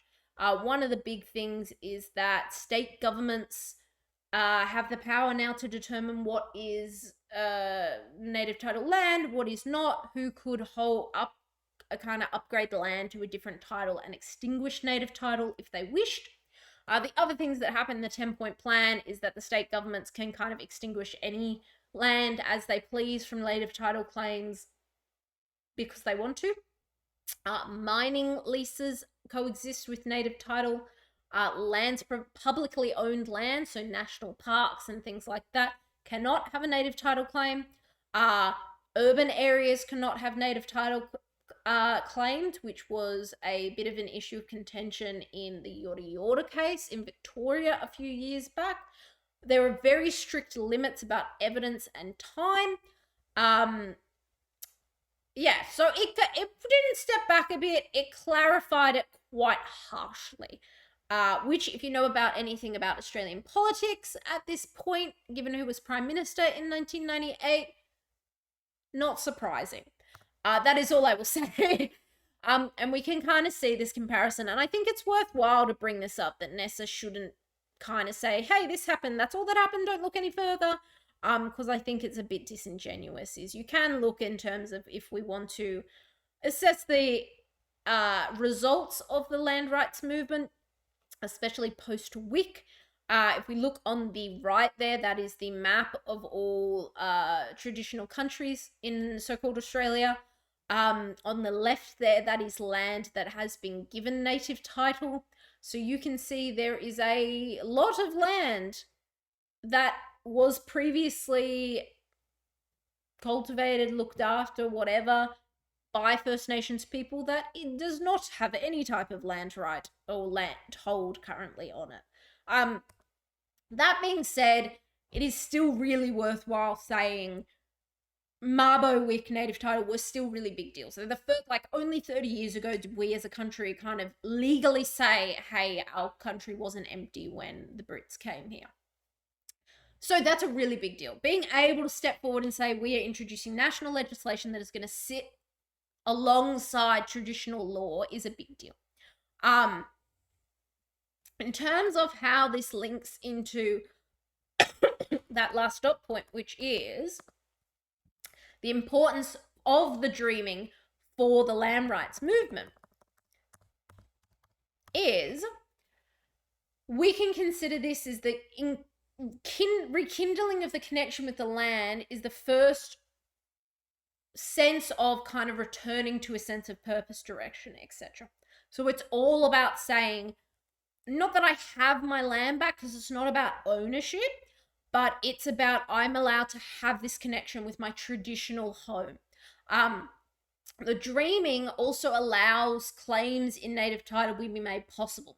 Songs, stories, knowledge, access to sites are evidence of a connection, because we now need evidence to apply for native title, which can be quite difficult if you were taken from your land in the early 1900s or even earlier, to have that tangible connection. So being able to pass these stories down through the dreaming allows for that connection to be claimed. Now, you probably figured out that is also the flip side is true, that it is also very hard to claim land rights if you've been removed from the land. It is true. It is a really big issue. Unfortunately, the courts have not made another Mabo-esque decision again. The last time this was kind of tested, as I said, was Yorta Yorta. and it was not nearly as successful in terms of an all-encompassing land rights task, but that's by the by. You don't have to touch that, don't worry. This is also a really good quote. So Father Passy was also one of the plaintiffs. He's a Merriam Island pastor. And he says, my land gave me my identity. If I don't fight for it, then I will be moved out of it, and it will be the loss of my identity. So for that, and Kevin Buddha wasn't a plaintiff, my apologies. He was just, I don't know who he was. I can't remember off the top of my head. I don't think he was a plaintiff. This is a great quote. You can use it for Mabo. You can use it for dispossession. You can use it for kinship, because just that land gave me my identity. It's a really good quote to think about including. Now we move on to the other part of post-1945, and I'm going to take a 5-second break because I want to breathe.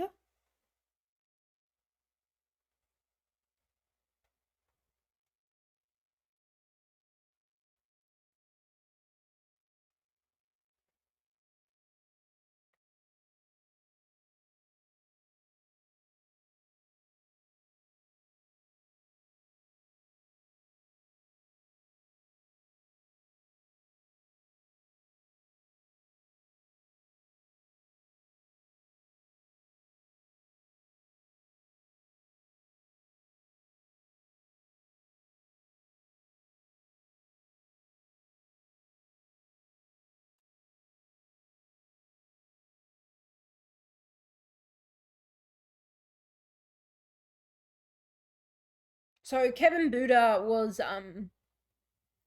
a submission. He submitted evidence to the Bringing Them Home report, which was about, was a not quite a. I don't think it was a royal commission, but effectively on that level. So I'm not sure the detail, but he is a First Nations man. But I did get him mixed up, and I apologize for that.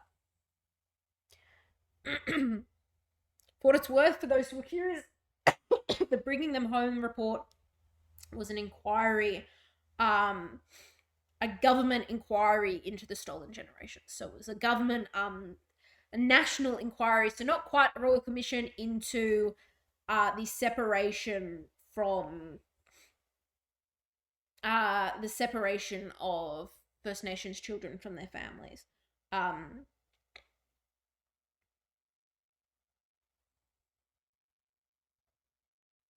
I'm gonna say I'm interested in who. Yeah, that makes sense.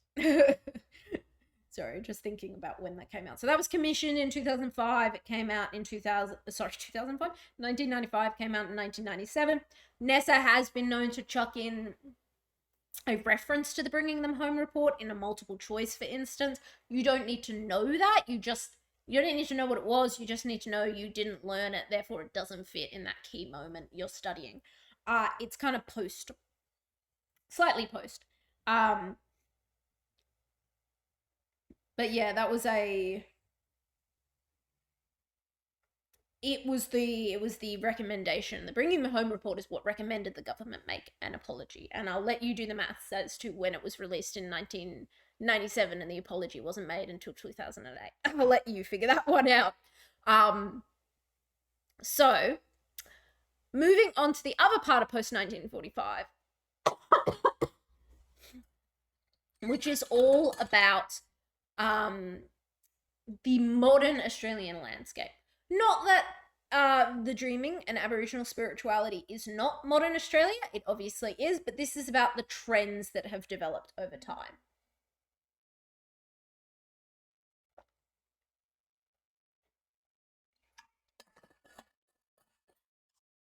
So, this is, let me have a look at if these stats are updated. I don't think they are. No, so these are still using the old stats. So, I had a question in there. Do you use the 2016 stats or do you use the 2021 stats? Really great question.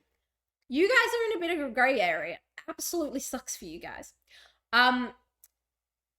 The answer is both, but also not both.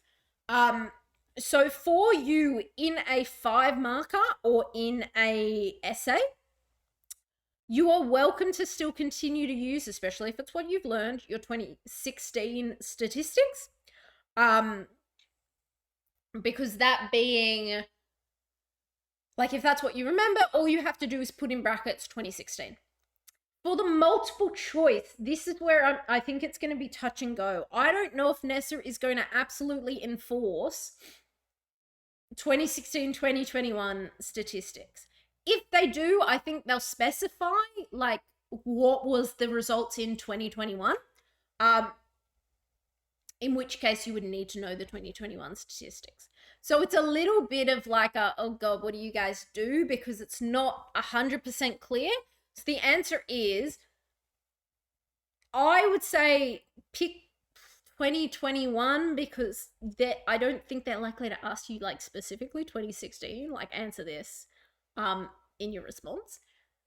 But that being said, if all you remember is 2016 in the exam, for your short answers and your essays, that's not going to be the end of the world. The only time it will trip you up is if they go the other way around. If they ask what was the percentage in 2021.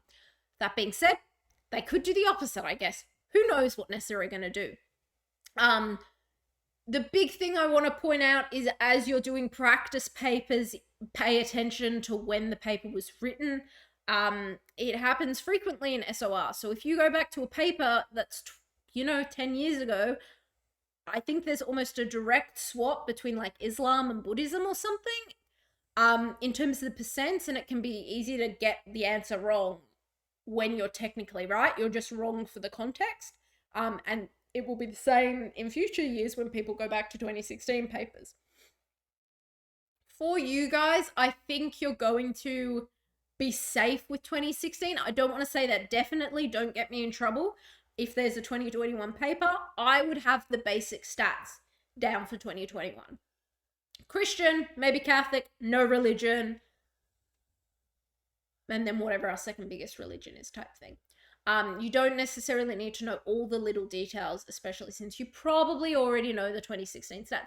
If you don't, you've got the opportunity to learn some fresh 2021 stats. But it is a bit of an oof for you guys. You guys are definitely the unknown year in terms of it. But thinking back to 5 years ago, we know that all the trends have effectively just extrapolated.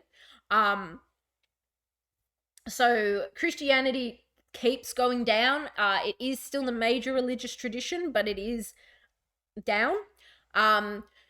This has gone from 96%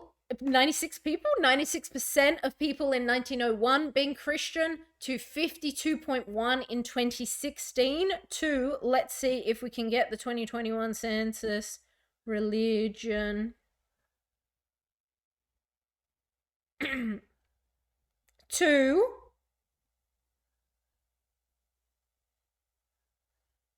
40%. 43.9%. So we have got almost a 10% decrease from 2016 to 2015. So we're effectively keeping almost the exact same trend downwards since 2011. In 2016, this was 22.6% Catholic, 13% Anglican. In 2021, this was 20% Catholic and 9.8% Anglican. So Catholicism has shifted down a bit more, but Anglicanism is shifting. The reason for Anglicanism continuing to be lower is it's quite an old person's religion, and I mean that in the gentlest possible way. They tend to have more people leaving the church than joining the church. In 1986 is when Catholicism will overtake Anglicanism, so in the 80s. We have Pentecostalism being fairly consistent on 1% as well, which we're going to get to in a second. Why is Christianity still so dominant? Well, the reason for this is two reasons. You can kind of think there's more than two reasons. But you can kind of think, first off, Christianity is very popular because colonial expeditions, people that were shipped from the UK, or even then migrants in the early days of the colony, were largely from the UK or Ireland. Was Ireland a part of the UK back then? No, they were independent by that point. Maybe not. they probably weren't. So from the UK and or Ireland, which meant they were largely Protestant or Catholic. Post World War II, we see another massive influx of largely immigrants, but refugees. We have a 13 million person increase in this time. Again, most are Catholic or Orthodox now in this case. The £10 POM scheme, also to boost immigration, allows Brits, i.e. mostly Protestants, to continue to immigrate. The White Australia policy is abolished in the 70s, right on the cusp of the Vietnam War. So there is a massive influx in Vietnamese boat people. That's where the term comes from, which is why we can all of a sudden see Catholicism slowly overtaking to the 80s. Vietnam would have had Buddhism, but also Christians fleeing as well. And the same goes for Cambodia and other conflicts in the 70s and 80s. As you can see, the kind of trend in terms of immigration throughout most of the later 20th century tends to be the result of conflict, and for the early 2000s as well. So conflicts in Fiji and the Middle East result in further immigration, which is where we kind of at the back half of the 20th century, start of the 21st century, we see a higher increase of Islam, for instance, whereas Buddhism and Hinduism kind of chug along pretty consistently. So Hinduism is now sitting at 2.7% of the population, so it had a massive growth. In fact, per the ABS, in fact, a 55% increase, which is quite huge. Islam has also grown to 3.2% of the population. So both of them have actually grown. So the interesting thing with no religion being slightly under 40%, which I'm just checking, which is, it's grown significantly, no religion. But if you look at Christianity and the amount it's dropped, we're actually making up some space in terms of other faiths also growing. It's not just a matter of Christianity goes down, no religion goes up. There are more migrants that are coming in that take up a bigger is a bit of a poor way of wording it, but have a bigger percent of the population being non-Christian. Judaism has largely held the same proportion of the population for a hot while. And Hinduism and Judaism also tend to have quite high amounts of adherents born overseas. Just having a look. No, cool, perfect. Now, importantly, there was actually more people responding to the religion question in 2021 than there was in 2016. Like only 2% more, but it's still pretty big. So it's still a very important aspect of Australia's image, I guess, even if that image is changing. Now, this is a very old chart now. Every year it gets brought back out. I'm like, it gets another year older. And I'm like, well, if I started year 7 in 2014, this was roughly, and one day I will find the new chart, but I just haven't yet. These were our migrants pre-COVID, you could say. So India, China, UK, Philippines, Pakistan, Ireland, Vietnam, South Africa, Nepal, and Malaysia. That is where that increase in kind of immigration from Malaysia, from Pakistan, from India is where you're starting to continue to see that growth in Hinduism and Islam for the Australian population. I'm not 100%. This chart is labeled perfectly in terms of China is not just Buddhism. It may have historically been more people leaving that were Buddhist, but probably now not so much. Potentially same with the others, but the Buddhism one is really the one that jumps out to me. In 2010, Asian immigration surpassed European for the first time in Australia's history. That is a big deal and kind of explains some of the trends where Christian religion goes down in population, but Hinduism, Buddhism, and Islam may continue to go up. We also have the concept of denominational switching. So this refers to the idea that generally Protestant denominations will switch around more and move to different denominations instead of more conservative ones. So Catholicism, Orthodox, Anglicanism, you tend to just stay in your denomination. But Pentecostalism, for instance, you might move around a bit more. Pentecostalism has grown at the fastest rate of Christian religions. However, it is important to note that most Protestant growth is caused by denominational switching. Like, pardon me, like Catholics trying out Hillsong or something like that. Most will also, of 28% of Pentecostals that will join the church within a year, to 15% also leave in 2 years. So there tends to be a bit of a revolving door in that most of Pentecostalism's growth is not necessarily non-Christians changing to being Christians. This is a general trend that is coming through more young people, more Christian young people, in that they don't necessarily see denominational loyalty as important for a range of reasons. You don't have to stay at your same church because it's down the road. People have cars, people have public transport. Church isn't necessarily also the community for young people that it is for maybe older generations because they connect in other ways. It definitely can be. But across the board, maybe not as much. New Age religion is also something you want to consider, which is often seen as a bit of a response to secularism. So rather than rigid tradition, it's all about individual fulfillment, things like astrology, like feng shui, those types of things. Probably all of us have engaged in a type of New Age religion at least once. If you have CoStar on your phone, if you've ever even ironically read your star signs, probably you. And other blurring the lines between faith and practice in terms of yoga and things like that, which obviously started as a very spiritual practice and now is a bit different. A lot of different faiths can fall under New Age religions, such as Wiccan, or the people that may attend the Mind Body Spirit Festival. Largely, the joke religions like Jedi or Spaghetti Monster and stuff like that don't generally count in this category. Secularism also has grown. New Age religion can often be a response to secularism, but they can also respond to the same things within traditional religion, which is that notion that maybe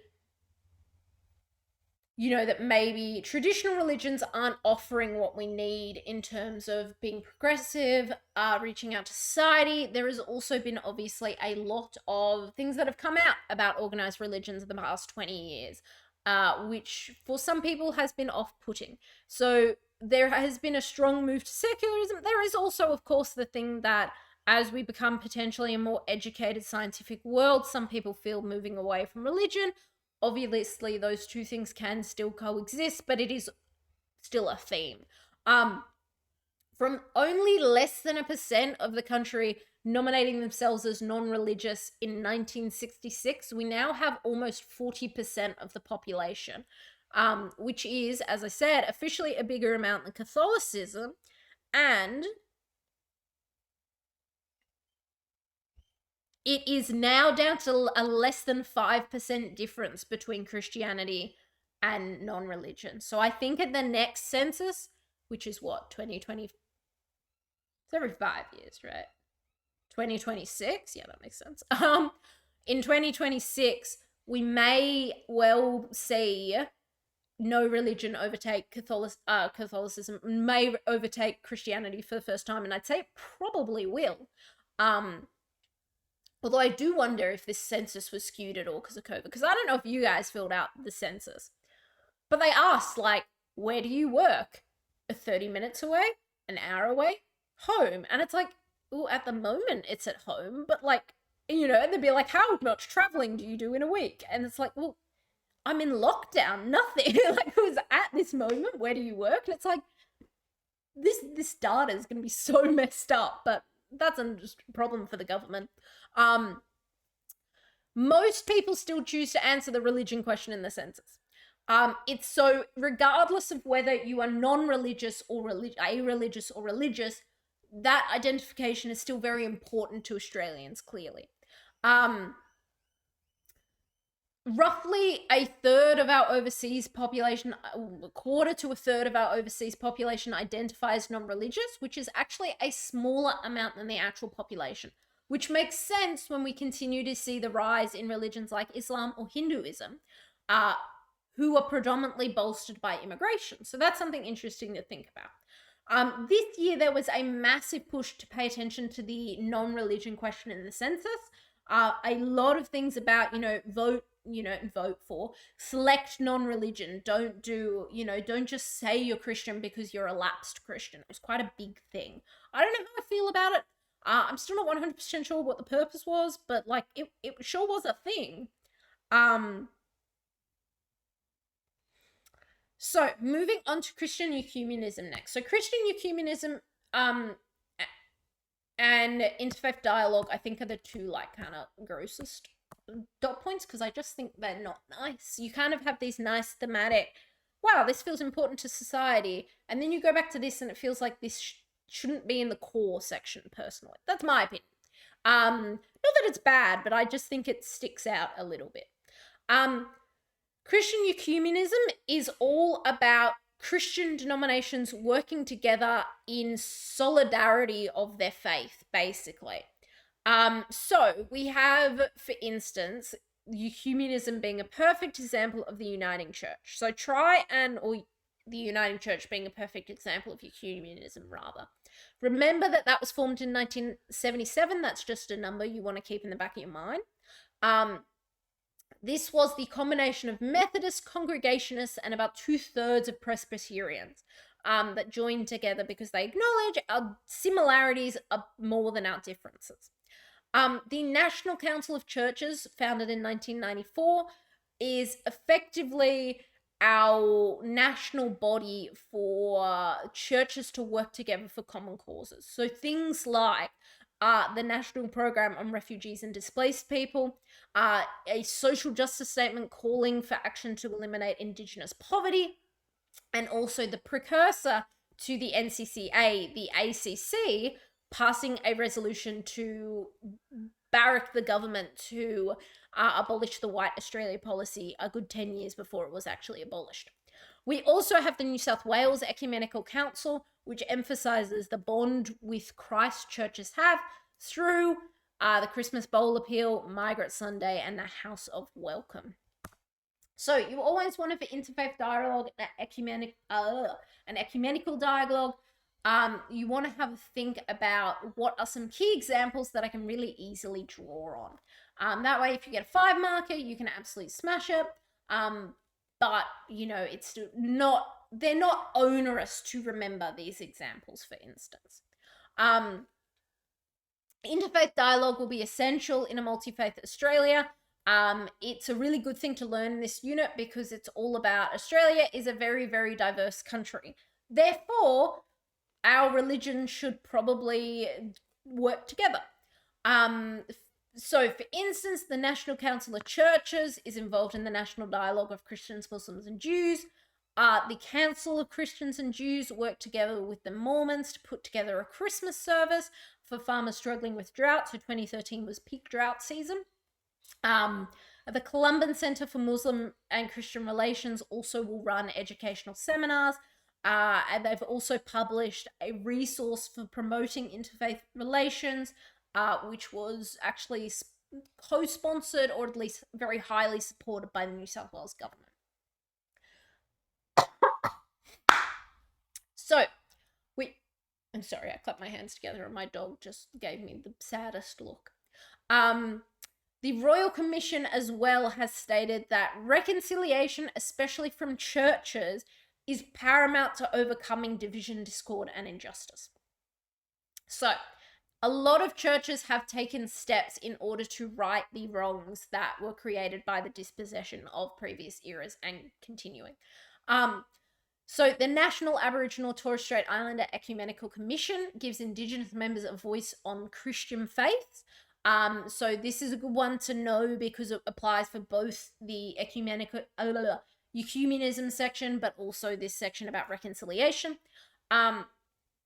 The Uniting Aboriginal and Islander Christian Conference was formed in 82 and released a Covenanting Statement in 1994. I think that should say Uniting Church, maybe. There has also been a week of prayer for reconciliation since 1993 involving Christian, Jewish, Islamic, and Buddhist groups. And finally, there's also the controversial issue of rainbow spirit theology, which is practiced by Pastor Rosendale and Father Passy, who we spoke about with the Mabo section. The reason I say this is controversial is because it is kind of critics, especially First Nations critics, call it a kind of white co-opting of Aboriginal theology. So what effectively does, it combines Christianity with the dreaming to kind of explain things. Some say it takes agency away from First Nations people. I'm gonna leave that there for you guys to look into further. To be fully honest, I wrote about it in my exam. I think with hindsight, I don't know if I would have, but that's for you guys to kind of determine. So we now go into some study sections. And what I'm actually going to do is skip through a bunch of it because you can have a read and it is, you know, it's good, but you probably know a bunch of it. So let's move forward. I think for these last 5 minutes, we're going to just do some questions because I got a fair few and I think they'd be worthwhile. But most of them you can kind of discuss. You can read those slides and kind of discuss yourself. So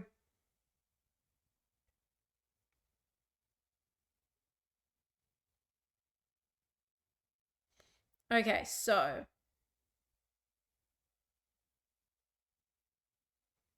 looking at some of the live ones. So what should we do if we face a specific Christian? And actually, let's just do this for a second, folks.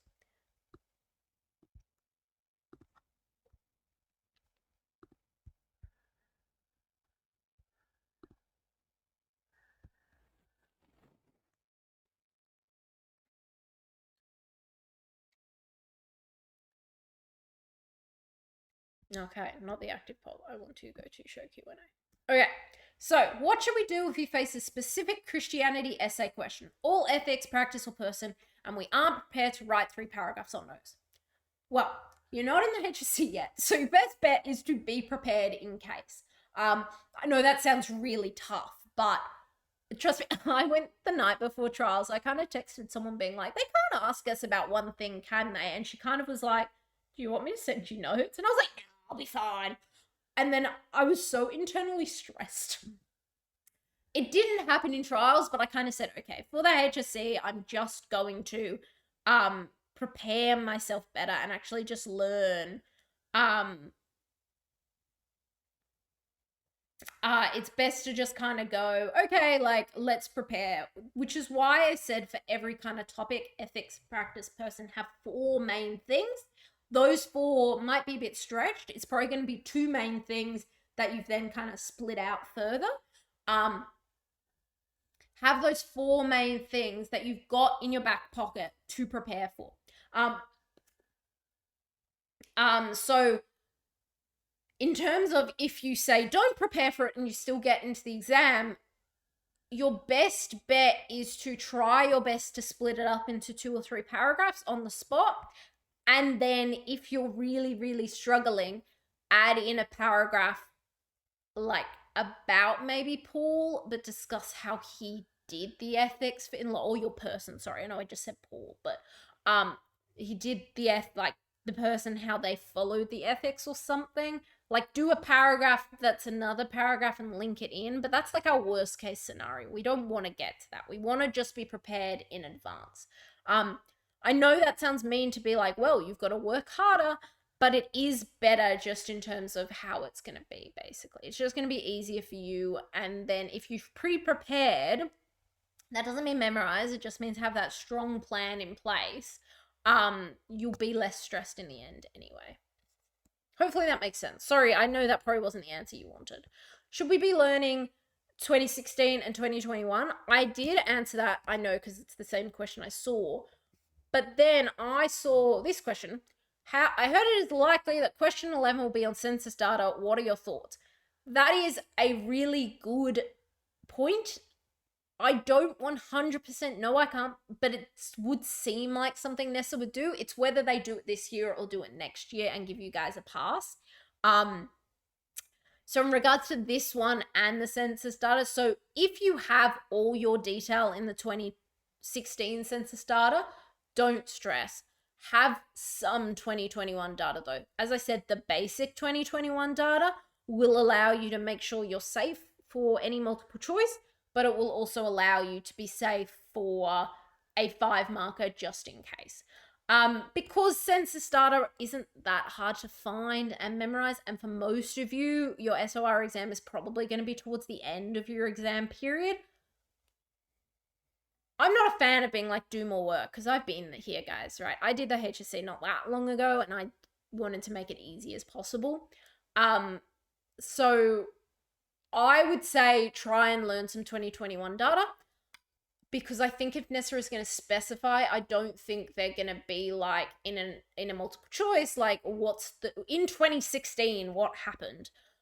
They might do a couple of questions like, what describe the change from 2016 to 2021? And you just need to know the general vibe, not necessarily the statistics. But I would say have a bit of both, but maybe a bit more of a focus on 2021. I feel like I've done the opposite now, but I hope that makes sense. You guys are in a bit of a rough year for the census data, and that really sucks. I'm sorry. Do you have any advice for holistic essays? So this is an essay where you have a people practice ethics. Yeah, the best advice is to go about doing it in a starting off kind of in your thesis is about paradigm and beliefs, and then expanding off from there. So broad, holistic introduction, and then some specifics, just like that. I would rather write my essay for Islam rather than Christianity, but I hate Isha. Can I focus practice at ethics without worrying? No, probably not. I know it's annoying, but no, you need to know each one, because even if you get lucky and it's not the essay,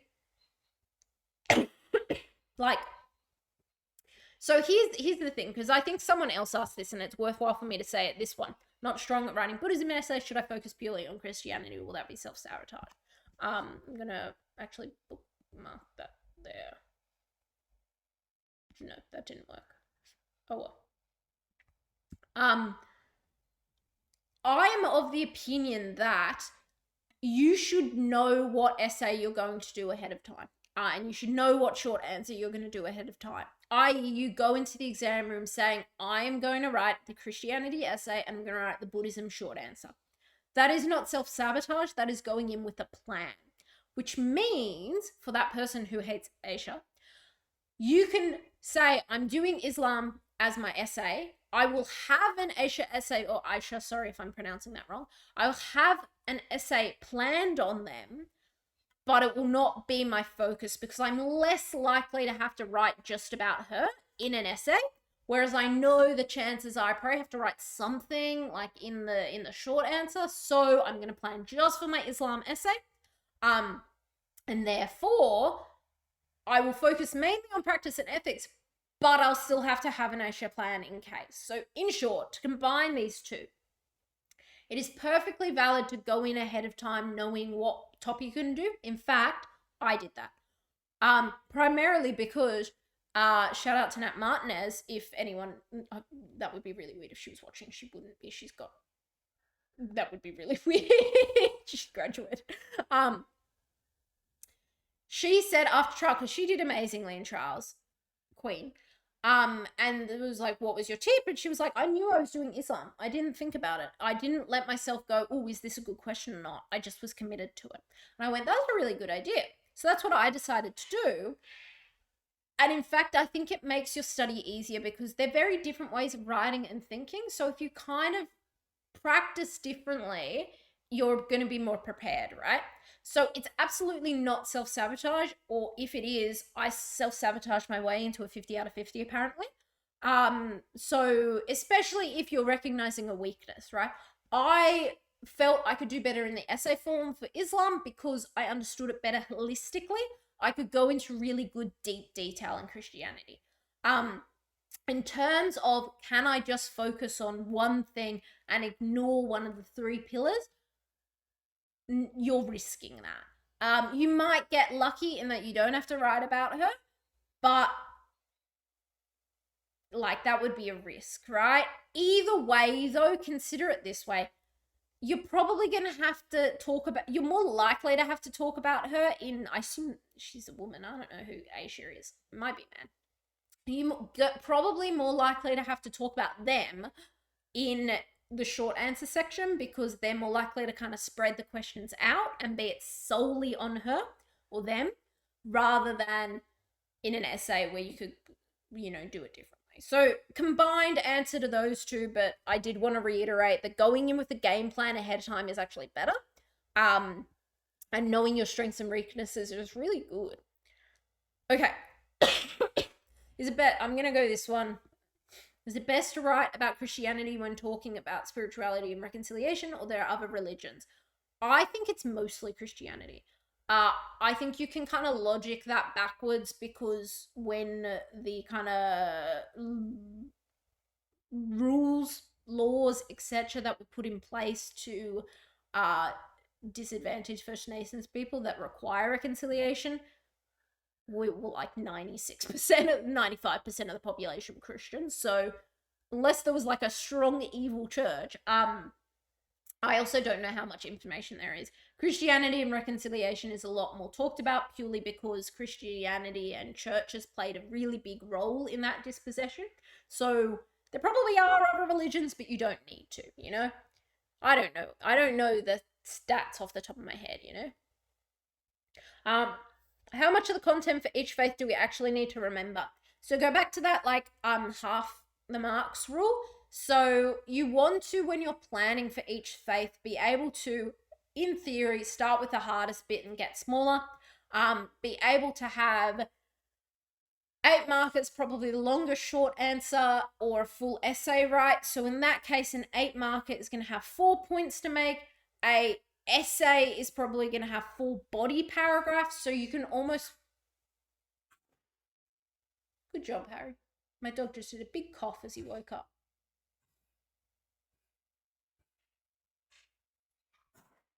You good, little man? Yeah. So either kind of 4 body paragraphs or 4 mini dot points in 2 body paragraphs is kind of how you want to think about it. I would always plan for the worst case scenario, which is that an essay on just that as a whole. Is the essay on just the one topic. So work backwards from there. Sorry, that was a little bit of roundabout, but hopefully that made sense. How many religions will be tested? SOR 2, 3 religions. SOR 1, 2 religions, because that's what you've studied. Is it recommended we remember syllabus word for word or use it as a guide? Somewhat closer to using it as a guide, definitely, but also have a rough idea of what the words in the syllabus are and what order they are in and what they mean. But you don't need to remember it word for word. The syllabus is meant to be the guide. It's just sometimes a little bit of a cheat sheet as well, but don't remember everything. It's all good. Okay. Rapid fire questions in the end there. Thank you so much for tuning in. Good luck for your HSC exams. I'm so excited for you all. You guys will do great. Slido is... good luck, guys. I'm super glad I could jump on and take you guys through again. Sorry for coughing my way through. Hopefully that didn't diminish the experience too much. If you need any tutoring, obviously feel free to reach out. We can organize some stuff before the exams, but if you don't, you guys are all going to do phenomenally regardless. Congratulations so much on getting through the year. Amazing. University is a lot more fun than the HSC, I promise. So if you've had a bit of a tough time the last couple of months, you are so close to being there. And you will do great. So thank you so much for tuning in. Have a great rest of your Friday afternoon. I'm so sorry my dog is deciding to bark. He's also excited for you guys to finish your HSC.